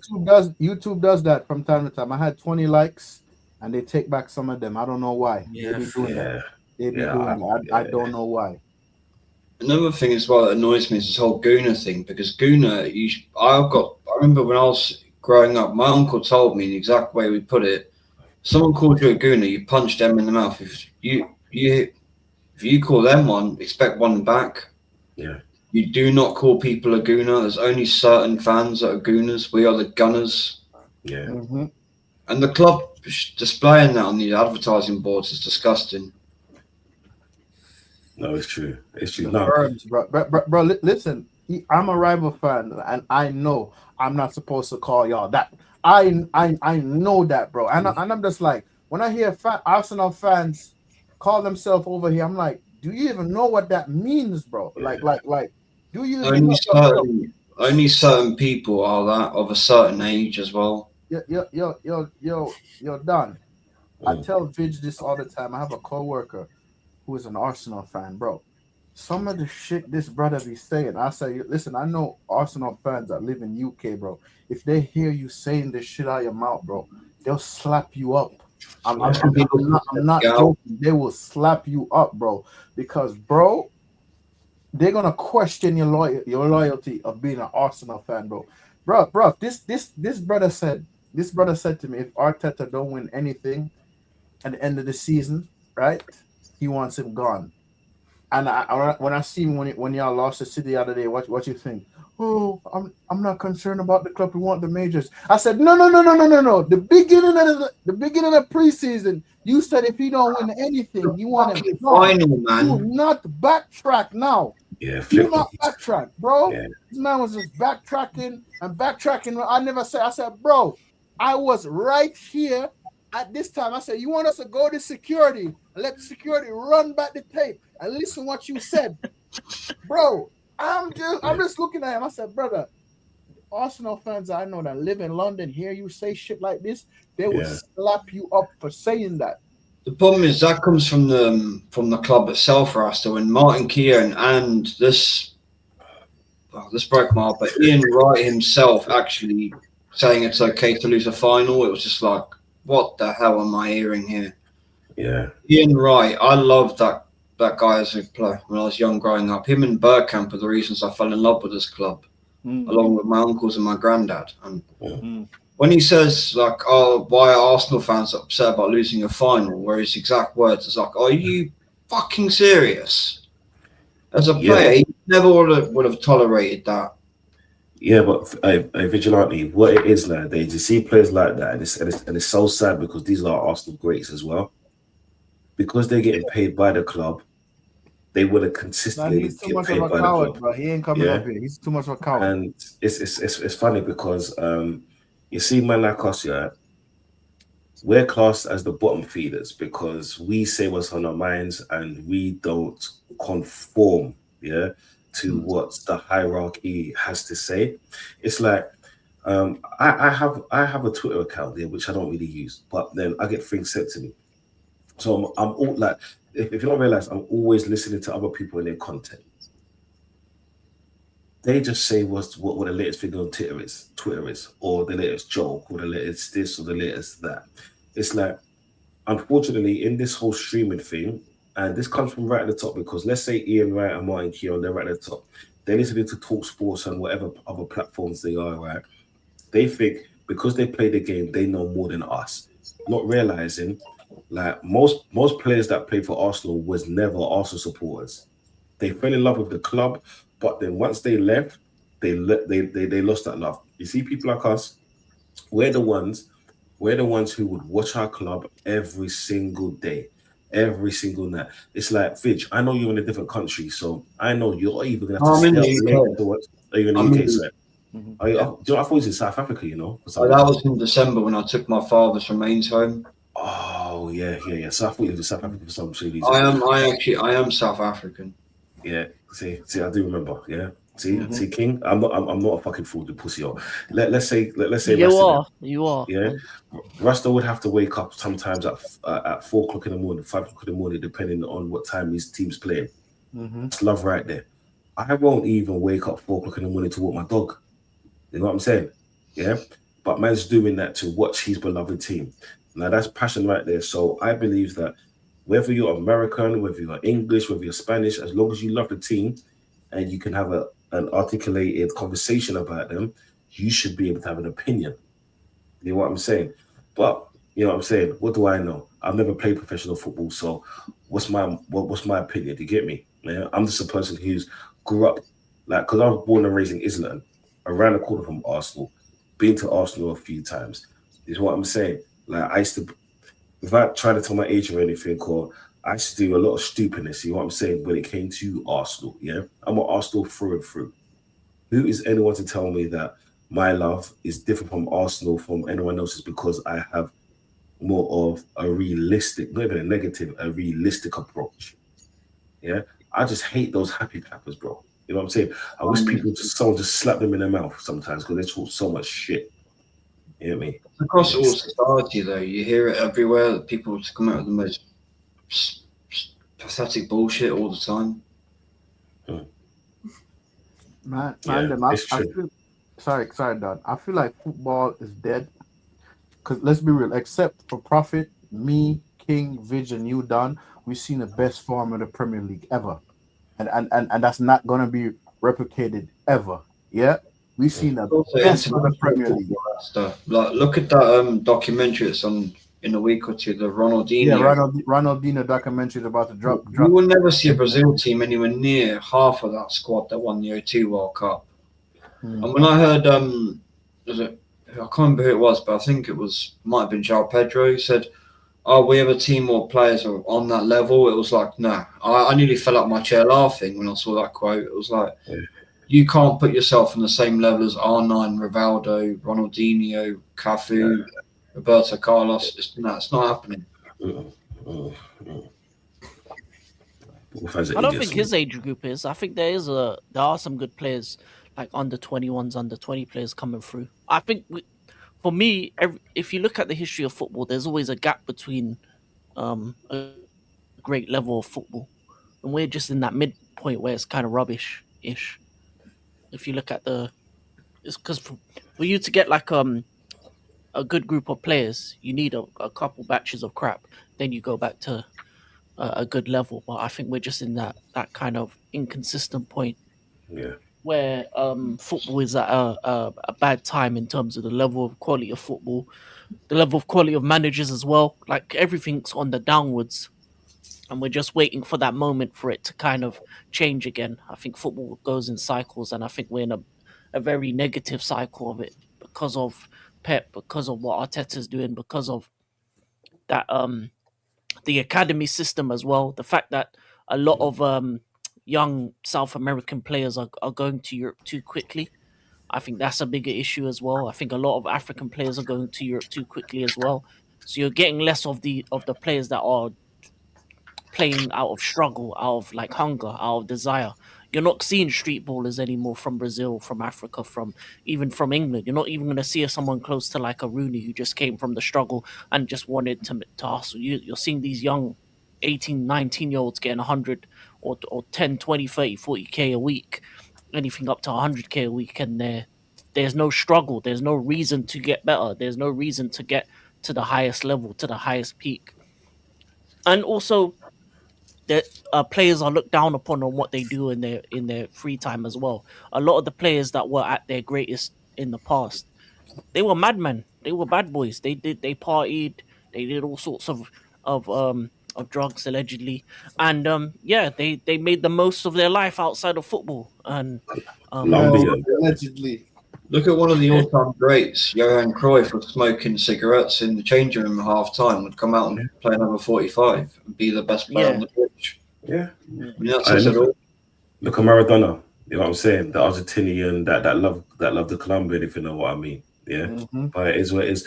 But let me go a little bit deeper. Let me just add on to a little bit what King said. For me, it's two other things.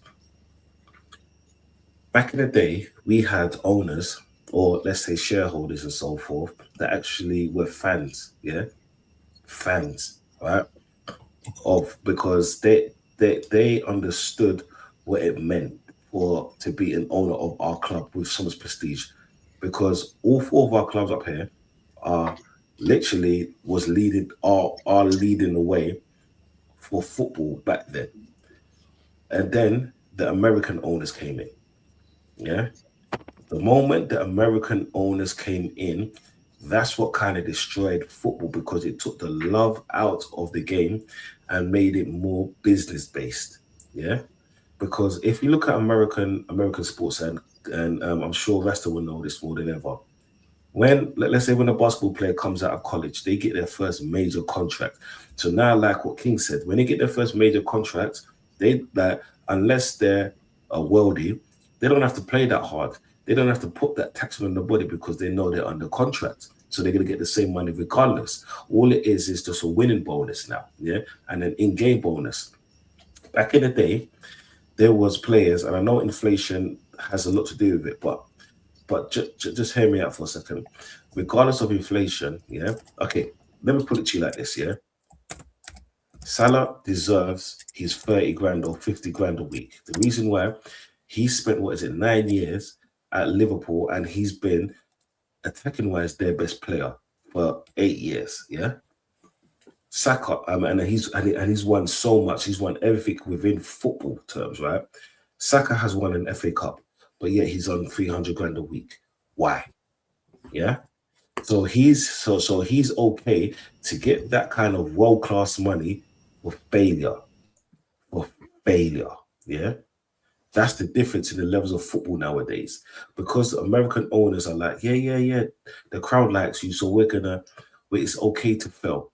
And another point that I want to add here is the fact that when we was growing up, or when I was growing up, we were playing football out on the street. Yeah. We were kicking balls, we were trying to hit cars, we were causing a whole lot of menace. We were playing football on concrete. So when we fell down and cut ourselves and all of that, we'll get right back up. Kids these days, they're weak, right? And I'll tell you that straight up and down, they're fucking weak. So the footballers that's growing up nowadays, they're so system-based, they don't know what it's like getting proper tackle because they play on the best grass, the best this, the best that. They don't play out, so they don't have that social aspect. And that also comes within football. Because if you look at all the best footballers in the years, yeah, let's go through every team. Let's go to Man United as Masters the host. Yeah, they've had Scholes, yeah. They've had Van Nistelrooy. They've had David Beckham. Like, Varane was a flop. They had Roy Keane, which is one of the best captains out there. Liverpool, yeah. Now, they've had Torres. They've had I like Reece, you know. I thought it was a baller. They've had Gerrard, you know what I'm saying, yeah. Some of the best ballers, yeah. They were all tough. Look at Chelsea's ones now. Joe Cole, like he used to play down in Market Road, yeah, in Islington, yeah. They've had the Robins, they've had the Makaleles. Look at all these tough players. Now name me players nowadays that could even fucking shine their shoes. None. Why is that? None. Because they're weak. Because they're too pampered. Because the moment you touch them, they're weak. We seen like I seen Ronaldo play like that because I'm a bit older. I see Ronaldo play and stuff like that. When Adinho play, even before that, when Mario play, these men used to get the hell and shit kicked out of them, but they get back up. The other day, I saw fucking a Chelsea player get a red card against Arsenal and roll around on the floor like he got hurt. When would you have seen that back in the day? These players these days, mentally, they're fucking weak. And that's what's the problem with football. Those two things. Also, the captains. Because captains back then were actually allowed to captain properly. Yeah. Like, if a player did that, for example, in front of Tony Adams, he's dragging him in the changing room and he's slapping him up. Yeah. Like, that will quickly be... Same with Roy Keane. Mm-hmm. Yo, perfect example. How many times Roy Keane and Vieira fist each other up on the pitch? Plenty of times. I've seen that plenty of times. Arguing in the tunnel. And I've said this before. If those men were in this generation now playing football, I'm sorry, they get fined by the FA every week because they'll be Oh, they'll bullying. be red carded every week, both of them. Yeah, Mm. they'll be bullying these players every week. But you know what? You know what, man? I feel like this softness. You know, there's no hunger, there's no grit, there's no fight. It is This a grassroots passiveness. problem as well. It is a grassroots problem. Yeah. So for me, this generation of football is dead, in it. Like it's dead in a way. Like done. Like for instance, I'm not saying you guys rely on corners or whatever. Yeah. Don, let me ask you a question. You had ballers in your pitch. I'm sorry, on your pitch, in Yeah. your team that would score screamers. Yeah, and Screamers this like great it's stadium nothing. behind me, Russ. Nada, zilch. Now, like seriously, when was the last time somebody in your team like, okay, I know this guy's about to score a screamer. When was the last time you seen a screamer? You're like, ah, shit, man, this is what I would like to see. Because, but I have not really seen that throughout the I press. have Eze in Tottenham. Yeah, Oh yeah, not but the London thing Derby. is, Yes, yeah, yes, not yeah, London Derby. Yes. but then Yeah, the like- thing is, I get what your whole point is. It's like we all know that Arteta doesn't like to play Madueke because Madueke is a maverick, and he wants someone to run this sort of system plays Mm-hmm. because that's the way, unfortunately, it's gone. And that's the thing. Like, if you look at one of the best players to ever grace the field was Henry. Yeah, he was a maverick. When times got hard, he would take the ball, run the whole length of the pitch, 1-2 to score a banger. We've seen that in Gerrard. He's the reason why they came back against Inter Milan and won that game because he was a midfielder maverick. Yeah, listen to that word, maverick. Look at Joe Cole. Look at Robin. Yeah, look at those kind of players. Look at Drogba. Yeah, look at John Terry. Yeah, captain, fantastic, kicked in the head, and still comes out and celebrates instead of going to the hospital after a concussion. When it was the Carling Cup game against Arsenal in that final when they won 2-1. Yeah, look at that. Look at Roy Keane scoring them screamers. Yeah, when people pissed him off. Yeah, 2-footing man. Look what he done to Haaland's pooper. Yeah, because he said something about him.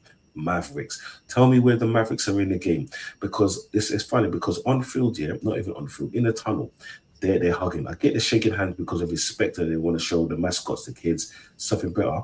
But then you say hello to people and then you tell them to fuck off on field. It's funny. Let me tell you a little story. Years ago, yeah, I was playing for a team. I was 15, 16.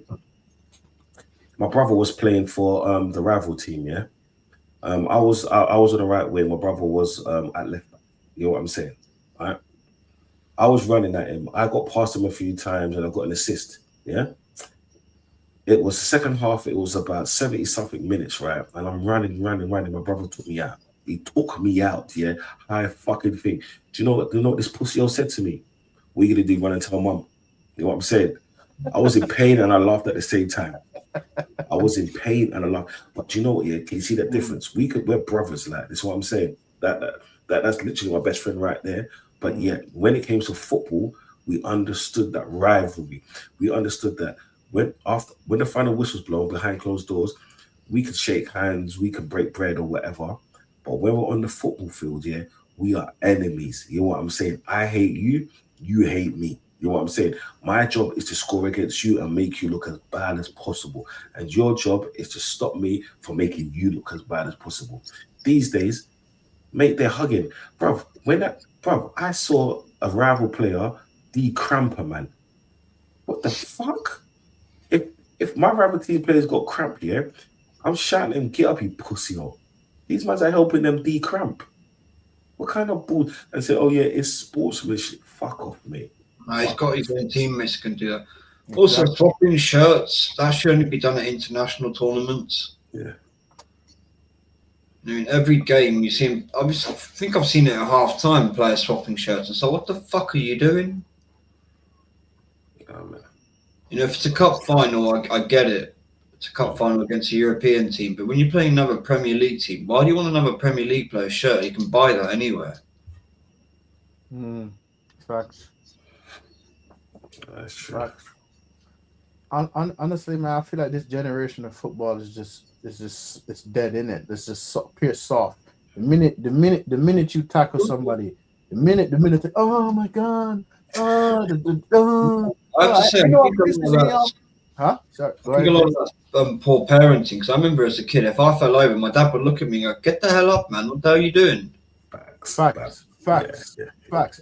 And Dancy, you know this growing in a Jamaican household. You say you want me to give you something to hurt for? You want me to give you You something want to cry for? you want something crying for you? Okay, You know something crying okay. for? Oh, If Russ, you I like to remember I look up, fell out of a tree right in front of my dad and landed on my ribs, and he just looked at me and went, "You better get up." Yep. Tough love. yeah, Tough love. And he just walked off. Tough love. Tough I love. totally agree. I And totally agree, man. and for me, yeah, I've said it before, I've said it again. When we all react our natural way, when I go on a rant, Vich go on a rant, Don go on a rant, King go on a rant, Prophet didn't go on a rant. But when we go on our rants, yeah, I can't wait for this guy to go on a rant. I can't Yeah, wait. yeah. I You be can't both. wait. I'll be waiting for that. He's Yeah. too nice, I'm waiting for man. Prophet. I'm waiting for Prophet's like just to get It's not slapped gonna up by happen, lads. Everton It's not or gonna No, happen. no, no, no, no, when no, no, you no. Don't say there'll be a that. day where you get slapped up by Everton or United, and then you'll go on to a Yeah. rant.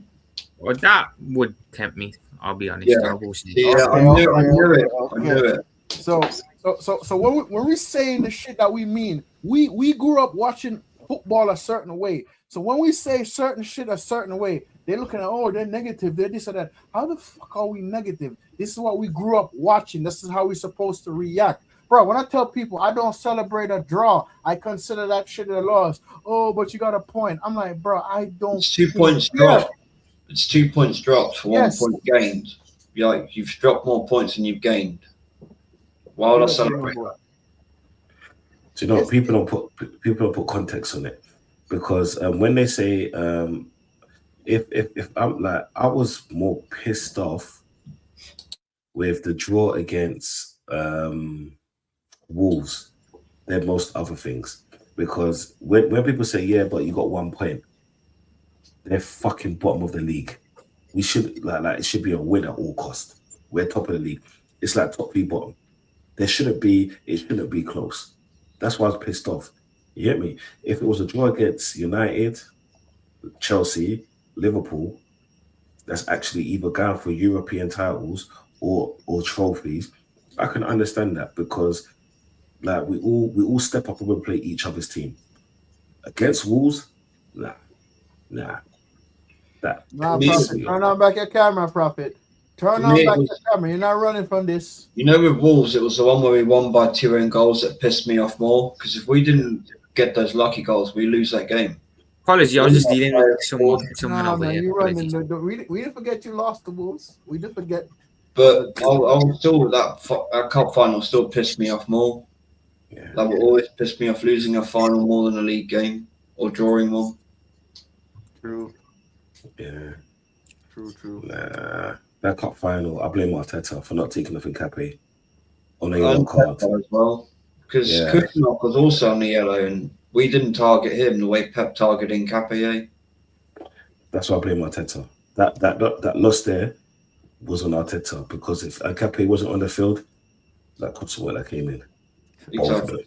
them. This is what I want to ask both of you guys. Yeah, like Arteta will set a team. Boom, y'all playing good. Y'all slap this team. The team y'all had against Atleti, y'all slap them wickedly. Yeah. Yeah. Why didn't he play that team the next match? Oh, he did. He just resorted back to type. Yeah, it's two things. Resort back to type, and in Europe, if you don't realize it, in England, everyone plays a very low block against us, and we haven't got players to unlock them. In Europe, teams are more equipped here because it's like when you're playing in Europe, it's the best of the best in that league. Let's say against a Spanish team, even down to Atletico under Simeone, they're gonna play like really good football. So they're gonna push their players out the field naturally.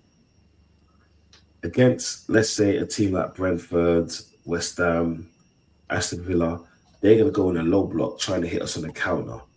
And the one thing that Arsenal are not great at is breaking that team. And you've got to remember, a lot of those teams that we have drawn or lost against, Do you know who's been in midfield? Zubimendi. And Oh yeah, Odegaard. also Zubimendi. Zubimendi. The big teams that we played against, yeah, that we've dropped points to, who has been in midfield? Odegaard. Odegaard and Zubimendi. Zubimendi. Yeah. You know the worrying thing is, I'm hearing the mutants asking for him back. They actually want him back, and it's just like, oh my days. So apparently he's back in training, and it's just like, oh, here we go. Yeah, no, fuck him, mate. No, he needs to stay at home and look after his kids. He's probably a better father than what he's doing on the field right now.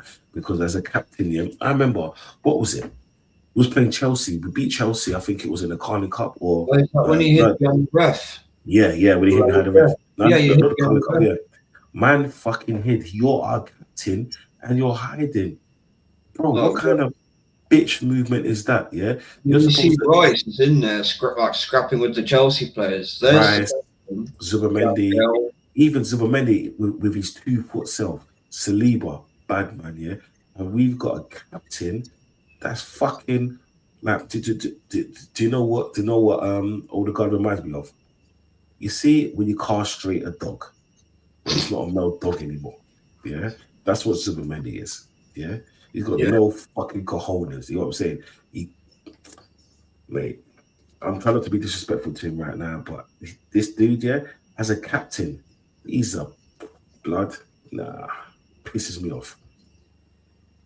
I hear it, man. I hear it, man. I hear it. Bro, I'll put it this way, yeah. When he doesn't play, y'all play better though. 100%. Like when he puts him in the team, I'm like, okay, just back to factory setting. But when he's out of the team, y'all play phenomenal, great. So if he can't see that he's a part of the problem, why play? Yeah, bro. If Real Madrid lets you go, bro, that's you're not good. You're done. You're finished. You're not good. You're just not good. Not always. There's other reasons where they let players go. Like Ozil was let go and he was still a good player. But for Odegaard, as Arsenal captain, I think they're a bit harsh. You know, he's leading you to a league title. So go fuck yourself. As far as Let's see, don't let him do this here. I don't let him get this way. Yeah, did you hear what he said? Are you listening to this pussy? He's leading us to a title. Yeah, pussy. Hey, listen, he's gonna be one lifting it in the air like this. Yeah, man, that's right. You're captain. King, the only thing he's lifting is baby in the air, bro. You know what I'm saying? Yeah, don't fucking. I bet he needs help for that. He's weak. Yeah, bro. His wife wears the trousers and the boxes. You know what I'm saying? And she's got the balls. My man's gonna be lifting it on the trophy parade as well. You're gonna be cheering on the side. That's my captain. Nah, mate, if we win a title, I'm going to be at the parade, yeah? And the kind of shit, it's funny because I got a video of us playing Man United was it Man United? No, it was 2 seasons ago. I think it was against Brighton at the Emirates. I was disrespecting fucking Zinchenko, bruv, so much. Like, some video that said it to me, but you get me? Like, when I turn off a player, it's not that I don't want him to win. I want him to win. Because, you know, he was that wonder kid. Fucking hell, he's been shit. He's had one good season in 4? Is that people consider him as good? And people forget we won in sub-bios. I thought he was better. And I think the boss is shit, personally. Yeah, they're all shit, mate. They're both shit. Yeah. He's your captain though, so respect him, innit? You know, Premier League winner soon. Soon come. Not when I've seen a real captain outside the ground with a statue of him. We've seen 2 of them. 2 of them. And I hear it. Yeah, man, he's gonna have a statue himself. First title after 22 years. He won't. He won't get a statue. So it's gonna be him, Arteta, and Rice. George Graham should have one before that. Anyone else gets one. Or I'm sure Don C will agree with me. Rocky Rocastle deserves a statue. Yeah, facts. Especially Rocky. And a few days ago it was the anniversary of his passing. Rest in peace, Rocky. 25 years. Yeah, man. No, on a real note, Odegaard should be sold in the summer. I think he is. I think he's gone. Mate, fuck selling him. Give him away for free, bro. You see those tasters that you see in markets that they give away for free. Give your Odegaard, make him play in Tottenham in a championship. You know what I'm saying? Like that'd be cool for me because that means I can hate him for a reason now. Oh my god. Now you need to make some money. Yeah, Yo. I think he's stolen Yo. enough wages out of our club. You're done. You're done. I asked the lads them about this earlier. So Tottenham's getting relegated. They're told to get relegated. They better fucking get relegated, the pussy-holes. Yeah? Make my life happier. If they ever want to step into the Emirates again, they have to earn it. Yeah, it's no God-given right. The only reason why there's a God-given right that they're playing at the Emirates is because they're in the Premier League. Make them go through the cup competitions through the first 120 rounds or whatever it is that they play. We've never been there. Come to the Emirates, yeah, earn their way. They shouldn't be able to step in the Premier League here or in the Emirates because they're in the Premier League. Fuck Tottenham. I hope they get relegated, yeah. And one more thing, Ange, I still hate you, you fucker. Fairs. Anger justified. Anger justified. So yo, lads, let me ask you, what y'all think about the World Cup? Because I'm nervous about it over here. I just have a very bad feeling. What you guys think? It's gonna go well. I think it's gonna go well because people said the same thing when it was in Qatar. Mhm. Yeah, where I know there's a lot of controversy going on in America right now with, let's just say, political views, yeah, and your leader in thing. But when it comes to football, football's a lot like music in such ways where it brings people together. Yeah, there's always going to be a few idiots, and I will never judge a World Cup over a few idiots. Yeah, just remember the reason why Qatar was one of the greatest World Cups out there. I'm not saying for talent wise, more for peace, was because fans couldn't drink in stadiums. Yeah, that's one of the major things that people overlook. When it comes with in America, as long as they keep it football related, it will be fine. You know what I'm saying? I understand everything that's going on, but football fans are different because football fans are the same fans that could be hurling abuse at each other for 90 plus minutes, and then you see them sitting side by side in a pub, yeah, talking about the game, yeah, shouting at each other, but there's no violence in between.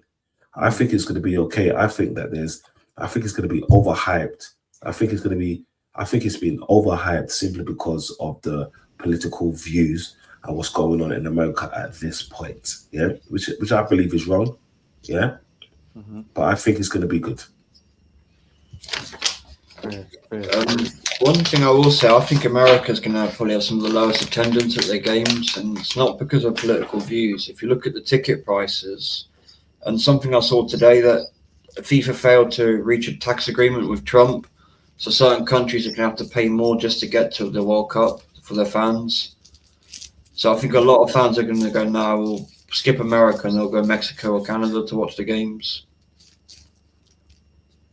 Because I really do think they should have used that Club World Cup last year as a dry run for this, and look how bad the attendance was at those games. I think we're going to see the same in America.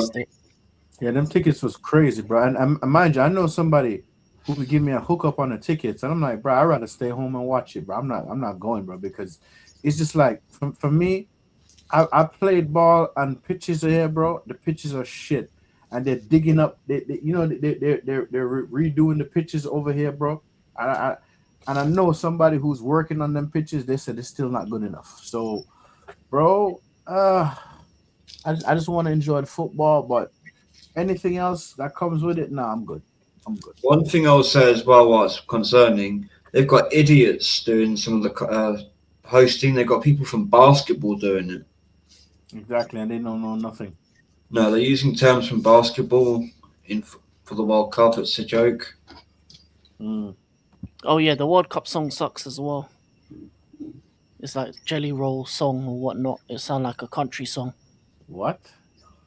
The World Cup? Have you? Yeah, the World Cup song is terrible, man. It's terrible. I when the stream ends, really? Terrible. Yeah, it's bad. Yeah, It's bad. really bad. For me, I think each country's going to be different. I think Canada's probably going to be the most safe that you're going to have out of the three. just because I don't think there's any political unrest there. Um, I think that will be probably the most safe place to go for fans if there are games there. Mexico is got problems because of different reasons, cartel and that. But as long as you dress cheap, um, tan well and look like one of the locals, you'll be fine. And then I know- America, it just we'll be okay then. Don't worry, we'll be okay. yeah, Then. exactly, Yeah, exactly. Learn a bit of Spanish. Hola, you know what I'm saying? ¿Cómo estás? Etc. Etc. Yeah, de Um, nada. yeah, man. And then America depends where in America you go because each state's going to be different. Because the funny thing I find is that there's games in the East Coast, the West Coast, and then there's also games in the South. So for me, I feel like it just depends where in America you are, how it's going to be different for you in regards to atmosphere, in regards to prices, everything like that. Like prices seem to be California is going to be very down, expensive. New down. York's going to be expensive. Texas might be cheaper.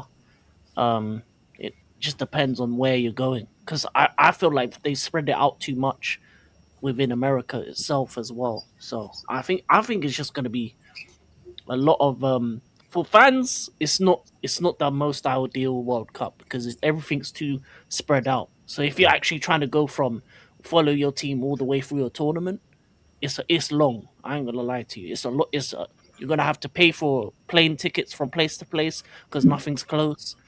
You're gonna have to pay for hotels and all the prices that come with following a team within this World Cup. It's just gonna be ridiculous amount of money compared to Qatar, where it was all in one place. That's what made that World Cup so great. Everything was just in one place, so you didn't have to go far. You could walk to most of the places. But in America, you're gonna have to fly as a fan from city to city, stay there for a couple days, fly to another city, stay there for a couple days just to follow your country. So Looking at the yeah, time it's zone as gonna well, that's going to cause yeah a the lot time zone. of people. Yeah, so I think those are the more pressing issues. I think in terms of the cost for fans is just going to be out of this world, astronomical. I really think so. Even for £3 for a locals, ticket. you're paying a lot for just tickets. I'm hearing like average price was $600 for a ticket for the Yeah, World Cup. at one point. At That's one point. sickening. Listen, because I remember when Messi came to MLS, a regular MLS ticket was $30. When he came, $500. Yeah. Nah, that's So ridiculous. yeah, it's going to be ridiculous for some teams, for some countries to follow their team, and they're going to do it. So it's going to cost a lot of money. That's true. Yeah, didn't know some guy mortgaged his home to follow England for the World Cup. It's like, why would you do that? Yeah. Wait. He what? Yeah, some guy actually mortgaged his home or sold it or something to just go watch England at the World Cup. It's like, what's an idiot? Why? Like, what a waste of money. So what if England gets knocked out early? What he gonna do? Oh, they probably will do. He's going out there for a short trip. Wow.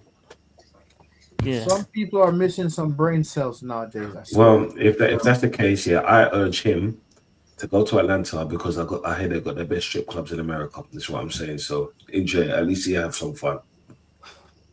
Master, can you Yeah, confirm that? either that or Vegas. Yeah, Either yeah, that I or can Vegas. confirm that. Yes, but Either that or Vegas. I One of remind people, be careful because everything in them clubs is not what it seems. So Yes. I'll leave it on that note. Leave it there. Yeah, I ain't just saying search up nothing. what Cardi B used to do. That could happen to you. Hey, Yeah. My What God. what's her name? Bruce Lena. Yeah. Uh, Oh God, man. Yo, lads. I ain't gonna lie though. It's gonna be interesting, but I hear France's favorites, Spain is favorites, Argentina's favorites. They said the Timu version of Brazil might do something, but we would have to know. We won't know until all the team plays, get to the knockout stage, etc., and then we'll see who wins the World Cup. To be honest, because all these teams could be favorites, and another team could just be the upset and knock everybody out. Do you know what? Yeah, I want an African team to win it. Right. Which African country? that would be Like the that. dream. Yeah, it's just like to shake things up because I hear that, yeah, like French going forward, they're amazing. England's got a good team as well. Germany, they know how to win. Yeah, they might not have a good squad, but they know how to win. Italy, hold that. Spain, we all know Spain is got like this. The Spanish football is amazing. Yeah, well, two teams anyway. But I would love an African team to win it just because they deserve it. Yeah, because there's so much talent and there's been so much talent coming out. And well, Dan, Mike's the volume. No, You're cutting out a bit. Cutting out. so what's it? everywhere. Can you hear me better? Yeah. Yeah. So I just changed the setting. It'd be so nice for an African team to win it, just to shut up that pussy off from Liverpool they call Carragher, the bitch ass motherfucker. Is what I'm saying, and to show their talent and to put the continent on the map, because we know that with the AFCON there's been so much controversy, like, and it's not even like this year's one, throughout the years and stuff like that. But to show that they can actually play football, they're among the best, because each and all of us have had great African players at our club, but yet the national teams always get disrespected. So for me, if I could pick a dark horse here, it has to be an African team, and I hope they go through and win it. And Not because of who I am, but because it'd be good for the whole continent as a whole. Because if one country from Africa wins it, the whole continent will celebrate, and that's what's needed right now. Exactly. The whole continent wins if one country wins. And let's be fair, Senegal won that African Cup of Nations. And Big up money. you know, not seeing what winning a World Cup does for an African nation. For South Africa, we won 4 Rugby World Cups, and it's incredible what it does for the nation.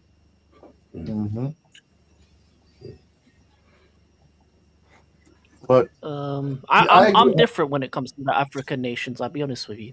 okay, why? Let's hear it.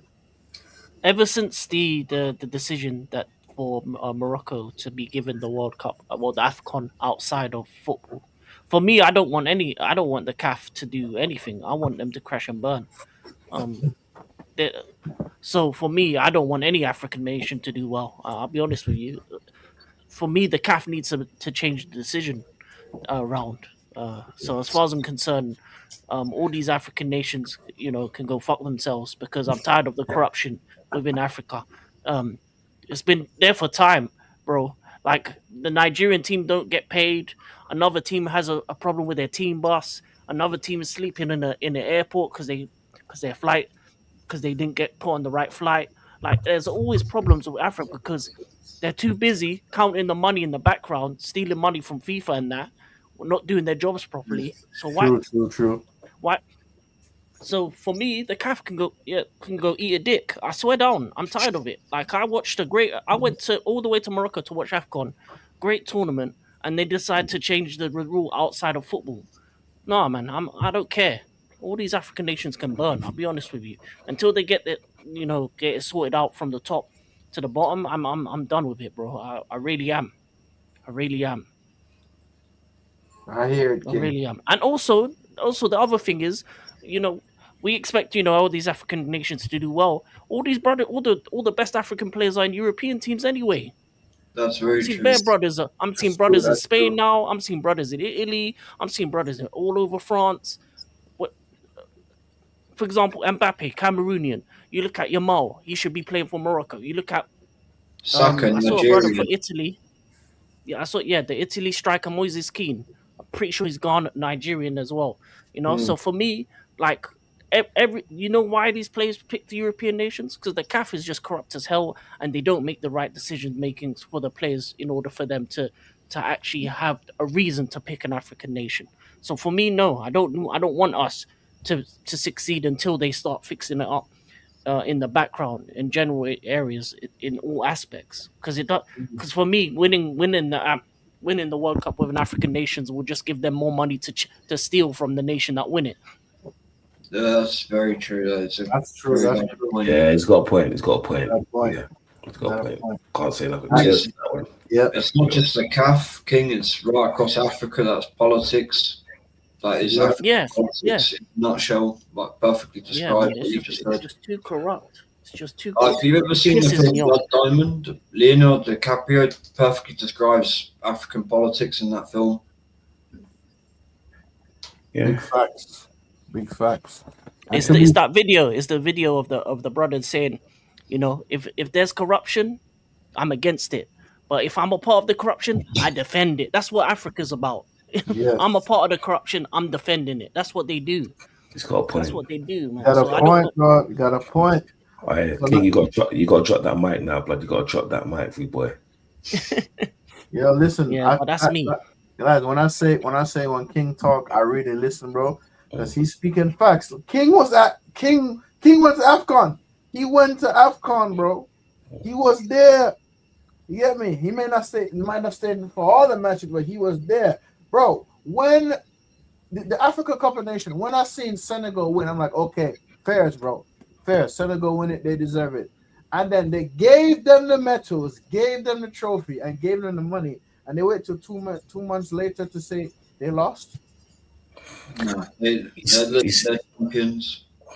You see, the thing is, corruption in Africa is really bad, but it's highlighted more. That's the only difference, because like if you look at last season, we could look at that referee that was dabbling in the Colombian, that said what he said about Liverpool, but how many years has that been happening? We've seen Chelsea get charged, these 116 charges above on Man United, on Man City, or the 120. Yeah, we've seen the dubious, like, remember the 49 game, like Rasta would know that, and Vigilant would know that even more. We've seen our players get kicked the shit out of, and we get a yellow card. We've seen Jogba get a yellow card after getting a flag kick in his chest. Yeah, we've seen so much shit, but the difference is, things are hidden because of money in like, let's say, first world countries like this. With the AFCON, it's just more highlighted because their fuck ups you can't hide, and that's the reality of it. Corruption in football has been there for many years. Look at Spain. Look when Van Persie got sent off against Barcelona. Look at Juventus. What I'm saying, Inter Milan, AC Milan, and I'm sure PSG are doing it right now.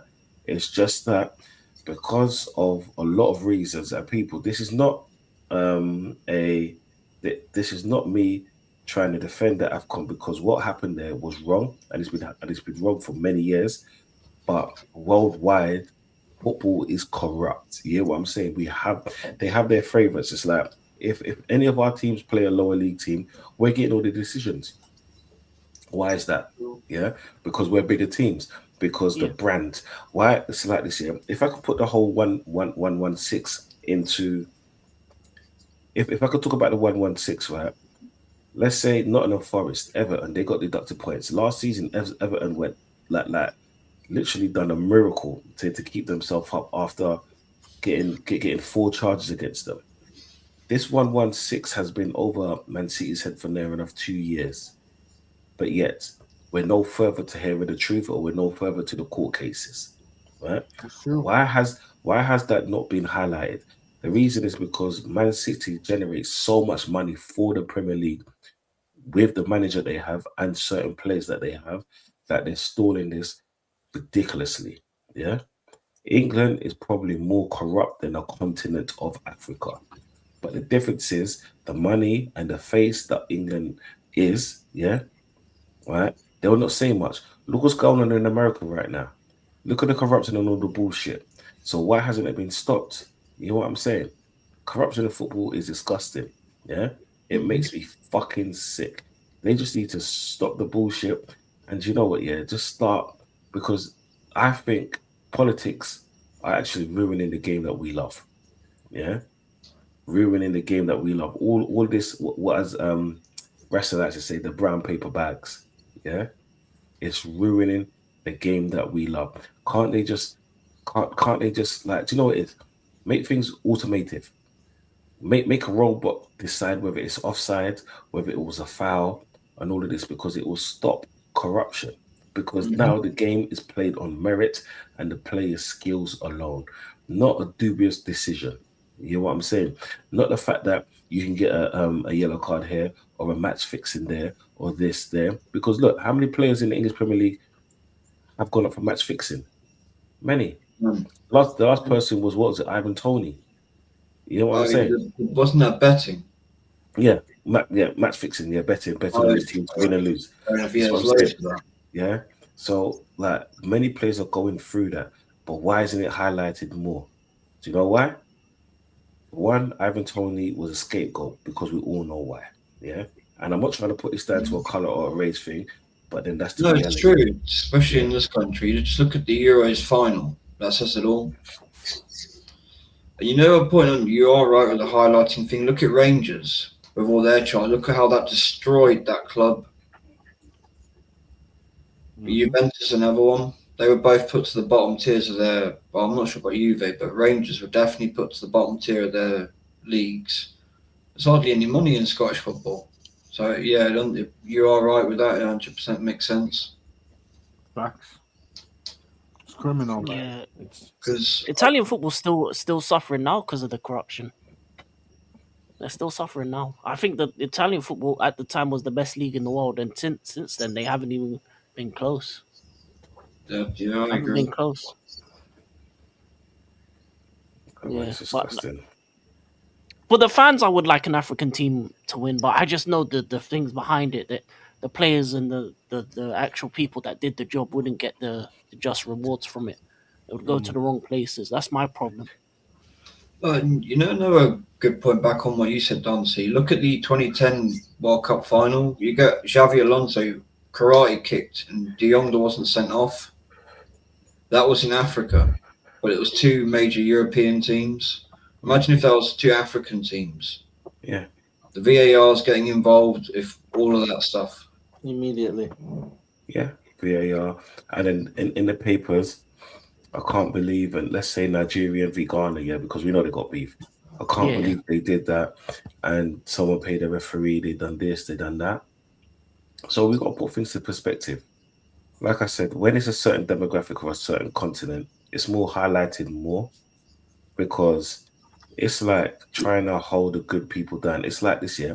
If you're working class, there's a reason why you pay so much tax, and let's say someone with that kind of stature up there gets out of paying tax. You know what I'm saying? Pays minimum tax. Like I like when it comes to business, it's just crazy because it's a money game, and unfortunately, especially in the Premier League now with the American owners, it's all about money. Like I said, we all have American owners, and it's funny. The moment we all had American owners, we've seen our club like just go downhill dramatically, and the only club that's kind of sustained, let's say, winning more trophies. Who is it? It's Man City. Who are their owners? The Arabs. The Arabs. I would have put Chelsea in that before Roman left, was forced out. Yeah, Mhm. yeah. And the thing is, Roman was an American, but yet he put the club first. He was all about. I don't care if I lose like 50 mil here, 50 mil there. I want my club to win because you know what it is. For us, man, when we win, we're bantering. For Roman, it was the same thing. But these American owners, they don't give a flying fuck. It's like this, yeah. How many times have we seen our owners at football games? Yeah, and I'm not talking about finals. I'm talking about let's say a cold night in Wolves going to Nottingham Forest when it's pissing down the rain. Not Whenever often. Not we, often. we don't see our owners there. Yeah, you saw what is it, Abramovich and Man City saw the sheikhs there. You know what I'm saying? Week in, week out, because they give a fuck about their team. They want to see their team win. They want the fans to be like, we are a part of you. You know what I'm saying? American owners, all they give a flying fuck about. Like, look at Arsenal. I remember when what is it, last season when Arteta was doing so bad, just before the Arsenal game, they brought out a jersey, yeah, a new jersey, and then signed his contract right Yeah. before the Tottenham game. That's marketing, yeah, marketing, yeah. Instead of buying proper players 2 seasons ago, we bought a Sterling. That's marketing because he done so well at Man City, and okay, he didn't do well at Chelsea, but people will still buy his shirts. He will not. They know his name. It's marketing. Why do you think Tottenham now, bought a Son, and kept him for so many seasons when he could have left, when he could have left, but they refused to sell him because in his homeland they was generating so much money off his shirt sales. Why do you think they go in the market for so many different players? It's all about money. But a lot of players ain't good enough, unfortunately. Maguire, for Man United. Why have they kept him? Because he'll sell shirts. You know what I'm saying? No matter what. Well, it is what it is. Football's lost, unfortunately. So it's all about brown paper bags. 100%. Players aren't allowed to just play football anymore.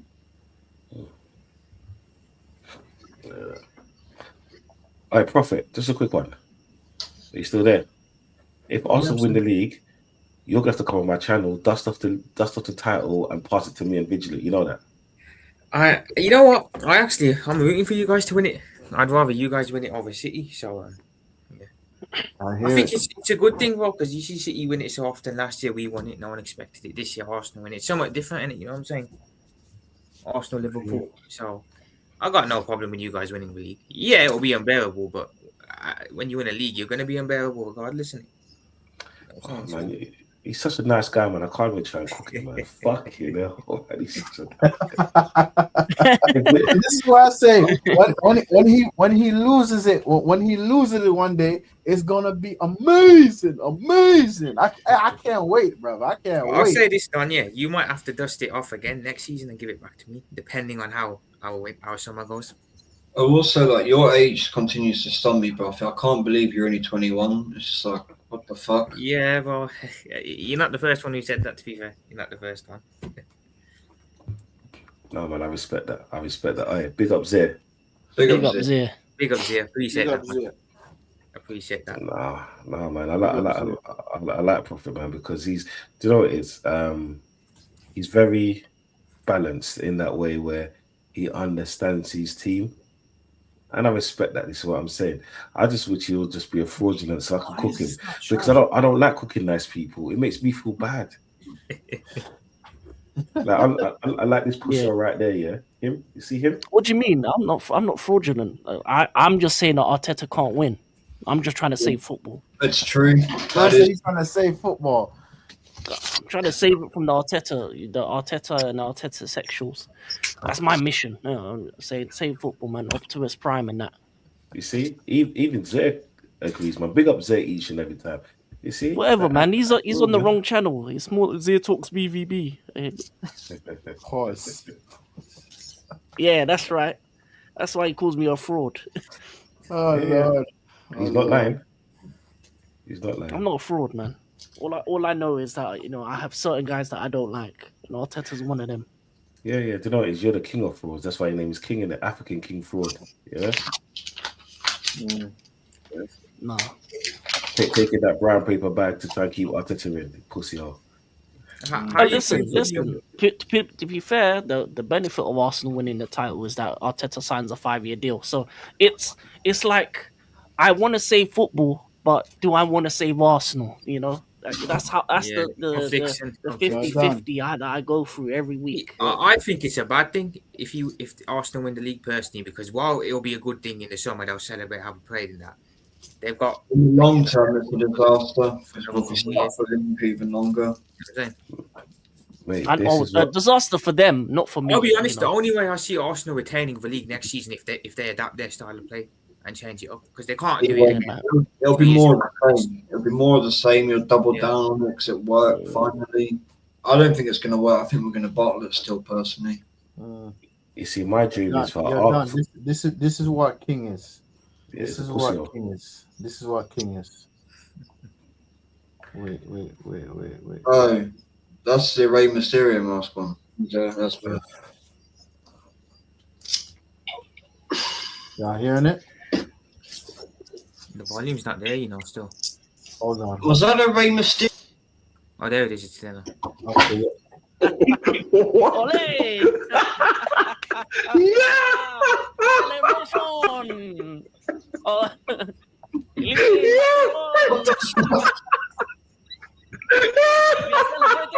That's what King is, man. He's a clown. Let's go. Oh, What you mean? I was just celebrating after losing another final. King. Hey man, lighten up the mood. Oh, I can't see in this. I'm blind. Oh, King. Everybody. Yo, that's funny. That's funny. Oh, each other's teams. Yo, that's what King is. And you want to know what else King is? You want to know what else King is? I'm about to show you what else King is, yeah? I'm going to show you what else he is, yeah?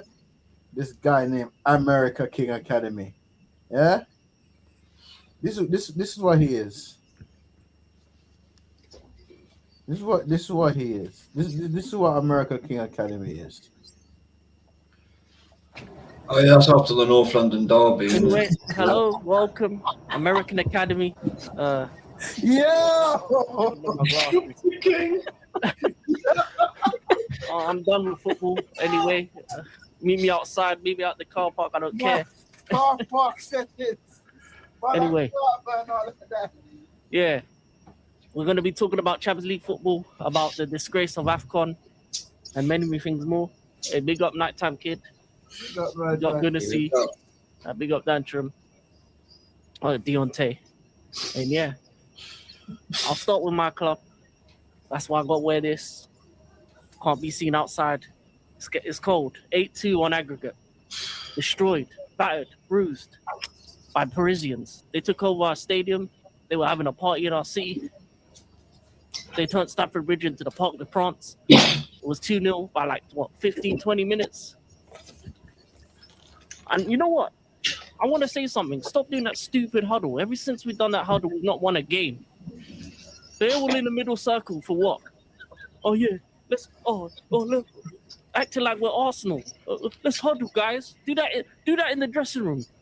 That shit in the dressing room. And then you have the ref in the middle of it in your last Premier League game. It looks stupid. Bro was hugging on the ref, knowing full well the refs have been fucking us over every week this year. Every week we've been effed over by the refs, and they're hugging on man. They're bums in as well. But anyway, Blueco, I'm coming for you. I'm gonna lie. When you see this black mask, yeah, you know what's on. Yeah, man, I'm going Cobham. I'm bringing about 20 man with me, and we want answers because I don't know why Rossini's the manager. I don't know what these players are doing, and yeah, man, end the season. Anyway, big up everybody. That's all I gotta say. I've run out of words to talk about this Don club. Anyway, I'll be good for now. I'll be back. People. But yeah, Rasta, you can go ahead and talk about whatever you want to talk about, man. I'm done. Yeah, Don, that's what King is, man. Man's a joker. Man's a joker. And I respect it, bro. I respect it, Don. Yo, listen, King, see you, bro. You gonna be the next Matisse, blood. I swear it. I swear it. Yo, Don, the amount of times we see King have a crash out like that, bro. He's a prick. That's what he is. What do you mean? Yo, bro. You know what got me? He said, talk to him in Europe. Jehovah's son. Get out. Get out, Jehovah's son. I'm like, yeah, but at least at least this season we can see the world champions get beaten in a proper game when it actually matters against a team that they beat in a pointless, money grabbing, bullshit Community Shield World Cup. So it was great. It was amazing. Huh? So it's happy days. I'm not biting on Let me that. ask I'm you a not biting question. on that. say it again. Let me ask you a question then, Don. Obviously, Vids thinks that City are good. Do you think Arsenal will still win the league, or do you think you're going to bottle it now? Do you know what? It's hard for me to trust Arteta.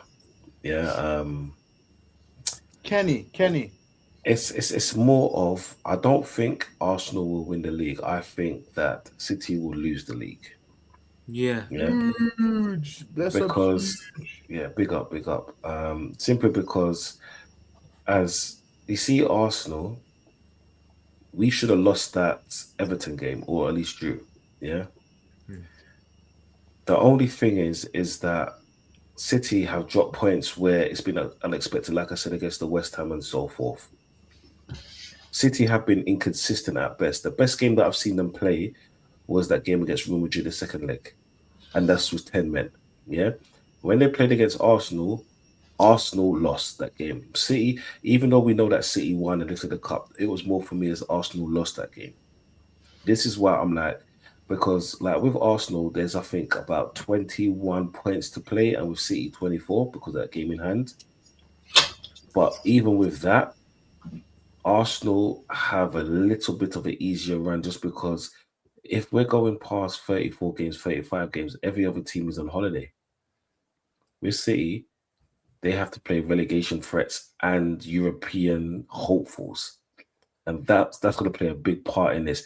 And that's not even a game that we've got to play against them, because I think one of the greatest things is the fact that they beat us and the way that they beat us. If Arteta made different choices, it would have gone a different way, I believe. Yeah. But then that's down to Arteta.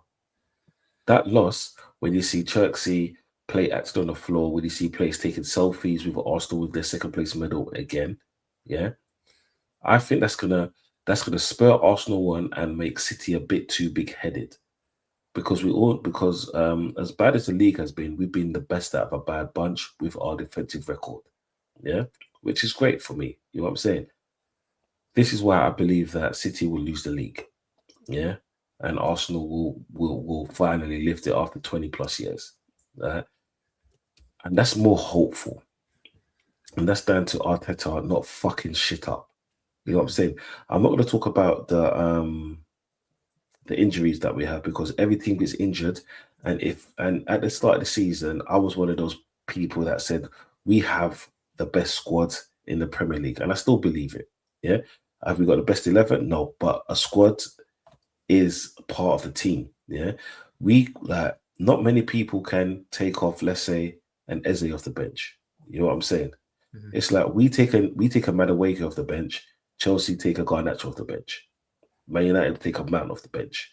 You man take a Gap off the bench. You know what I'm saying? We've got better players on the bench. No one can take a Norgard off the bench. Yeah, right. No one can take a White off the bench apart from us. We've got young talents like Max Dowman. The only person that can say that's close enough to that is Liverpool. Yeah, Liverpool aren't in a great space. I think that the international break has helped Arsenal because we refuse to let our players go, which is brilliant for me. That's going to help us, and also the fact that the players could have a rest instead of coming back the next game with their heads down. If you checked it, every time Arsenal has drawn a match or lost a match before the international break, we go on a 4-game winning spree. Yeah. If you check the 4th game, it's against City. You know what I'm saying? The 3rd or 4th game is against City. And like I said, City, if we could go down to the last day, for example, we've got a team that's already on holiday. City's got to play Aston Villa, who are fighting for Europe. You know what I'm saying? The Champions League. So this is why I said it's not that Arsenal's going to win the league. It's more City is going to lose the league because they've been so inconsistent. You know what I'm saying? And at best, Arsenal are hard to break down, and we're the best right now at scumbagging goals. You know what I'm saying? We are the best at that. And yeah. Fair enough, bro. Fair enough. Fair enough. Fair enough. Fair enough. For sure. Yeah, fair is fair. Fair is fair. Fair is fair. Lads, I don't want to keep you guys any longer than you have to. I mean, just wait until the comedian comes back. I mean, America Academy comes back. You know what I mean? But I have to say this though. This league has been very, very interesting. Your audio's cutting out, you know, bro. Yeah. Audio's cutting out? Yeah. Hold up.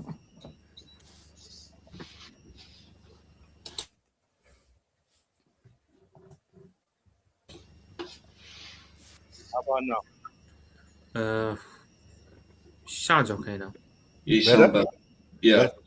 Sorry, I don't know. I don't know why. Just a while ago, my computer screen just went black. So I guess everything probably just got messed up or whatever, man. But all I gotta say is though, on a serious note, this league has been kind of dead in a way. Not for say between Arsenal and City, just everybody else. You get me? Let's just say the title race haven't really been a title race. I Yeah. think the last 2 seasons have been probably really bad. I'll say last Yeah. season was bad. This season, before that, I think we were all right. You know, we had the whole three-way thing with us, City, Arsenal. Year before that, but the last 2 years, I think. Who we play? We play Leeds United next. That's our next game. Leeds United. That's the next game. No, no, no. I turned it off. So what? When my screen just went blank, it does that. It does. I could turn it back on, but I'm like, F it at this point. Whatever. Going forward, guys, you're gonna see me. I'm gonna take down this green screen. I'm gonna have I'm gonna have a football legend here and another football legend right here. You get me? So going forward, yeah, pretty soon you ain't gonna see the green screen. Let the man them know. But yeah, guys. Bless up everyone for locking in with us. We eat each week in and week out. Bless up to Vidge, bless up to Prophet, bless up to King, bless up to Don C for blessing us with his presence, man. Man, them shout out your thing, man. Please shout out your thing, man. Let them know where to find you, like, yeah. Probably you might as well start, bro. We'll just go around. Okay, Oh yeah. yeah, So- yeah. Yo, go on, Mm. brother. Go, Prophet. No, you go first, but if you wanted to say something, I'm not. No. I was gonna say, first and foremost, yeah.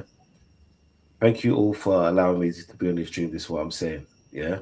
You know, honor, bro. Like, you lot don't understand. I listen to you lot so much. When I'm driving to work in the mornings, like, you lot give me pure joy. You hear what I'm saying? Yeah. I want everyone to hopefully subscribe to all of you, man. Prophet, Rasta, Vigilante, and African King. Mm-hmm. This is what I'm saying. Yeah.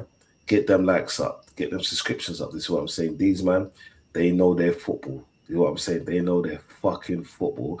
And it's always a pleasure because it's the first time I've been on stream, especially Good banter, yes. with Prophet, is what I'm saying. Vigilante knows I'm a fan of his, King as well, and Rasta. Yeah, he's a madman, but you know, that's my brother right there. Do you know what I'm saying? Like, and it's always a pleasure. You know what I'm saying? Hopefully, like, I can be on many more when I haven't got work the next day and so forth. You get me? And yeah, man. So people, make sure you like, forget me, for example. Make sure you like and subscribe to all of these legends out here. So I'm saying, because in a few years' time, you'll see them grow dramatically, and then you lot will be starting calling them legends. You get what I'm saying? But help them on their way. Make sure you're sharing their thing. You know what I'm saying? And it's always good to chop it up with good people. You get me? And Don, may I say, you're a real one, bro. Like, you're a real one, brother. We respect you, bro. And trust me, we watch your things too, bro. And Yeah, brother, you see that Scooby? Keep chatting shit. I will find you, blood. Yeah? Okay. Sorry, guys. Who's next? I don't want to go on a rant. Prophet. Yeah, so earlier today I did a stream with Indian Scouts, so big him up, where we went through the current squad, ranked who we think is world class, who's got potential, who's not good enough, etc. We went through some Liverpool legends as well. We ranked them in a tier list. So yeah, about 2 hours. So check that out if you want to, people. Tomorrow I've got the City match preview coming up on. I'm going to be doing a pre-recorded. Then I'll go live discussing the game a bit as well. Saturday watch along, and then Sunday we'll go from there. Yeah, just stay tuned, people. Yeah, Vigilante. I'll be doing the Arsenal Southampton watch along with Chris. He'll be joining me for that. Shout out to Chris New. He's back on his feet and he's over that flu. He's no longer in hospital. Good. Shout out to Chris, man. Shout out to Chris. And the comedian himself. I just want one more thing. Big up to Don T, bro. It's been a pleasure to share a screen with you. And actually do a stream. Big up, bro. thank you. Thank you. And here's the money Yeah, more. man. Yes. Yeah, yes. big up to Fraudzy, Yeah, aka Donchenko, man. Big him up every single time. Frick. I had to say it one time. Before we ended. But yeah, no. Couple streams over the weekend gonna come up. Gonna try and watch the boxing, couple of the games across Europe. And yeah, may even do a review of the big match. The latest love show. Live and direct from the Emirates. One of the greatest stadiums of all time. Yeah, man, great show, great show. Oh my God, Yeah, man. African King Academy. This guy, man, is criminal, criminal. I'm looking forward to Carrick signing a 5-year deal as well, man. Big up everybody inside. The senior in for life. Yes, we're senior in, blue coat in, all of that. Everything Todd for Bowley. Chelsea is in. Todd Bowley doing such a great job. Like us rival fans, we love Todd Bowley. We love his senior. We think he's doing a great job. We're not stopping the love for him until you lot reach Tottenham heights. You know what I'm saying? Get relegated. And speaking of love, man, go check out the big match. Arsenal's latest show, man. Go check it out. Oh my Yeah. God. Free promo. Oh my God, your lads. This has been the Fellowship of the Realists featuring Don C, aka Don the Man. If you feel me. So people go and subscribe to Donversations TV and bless up to Vigilante, my brother from another mother. Liverpool prophet, you feel me? The hopeful Liverpool fan. And Mr. America Academy, our local comedian. Yes, people, our local resident comedian. And on that bombshell, people, bless up to every single one in the chat for watching us week in and week out. And we will see you lot on the weekend roundup. Yeah? So keep your notifications bell locked and armed and missile. Yeah? And on that bombshell, Glazers out, Ineos out, Cronke out, FSG out, Blueco out, Laters. Fuck Bosh. Tottenham. I hope they get relegated. Oh my God. Yo.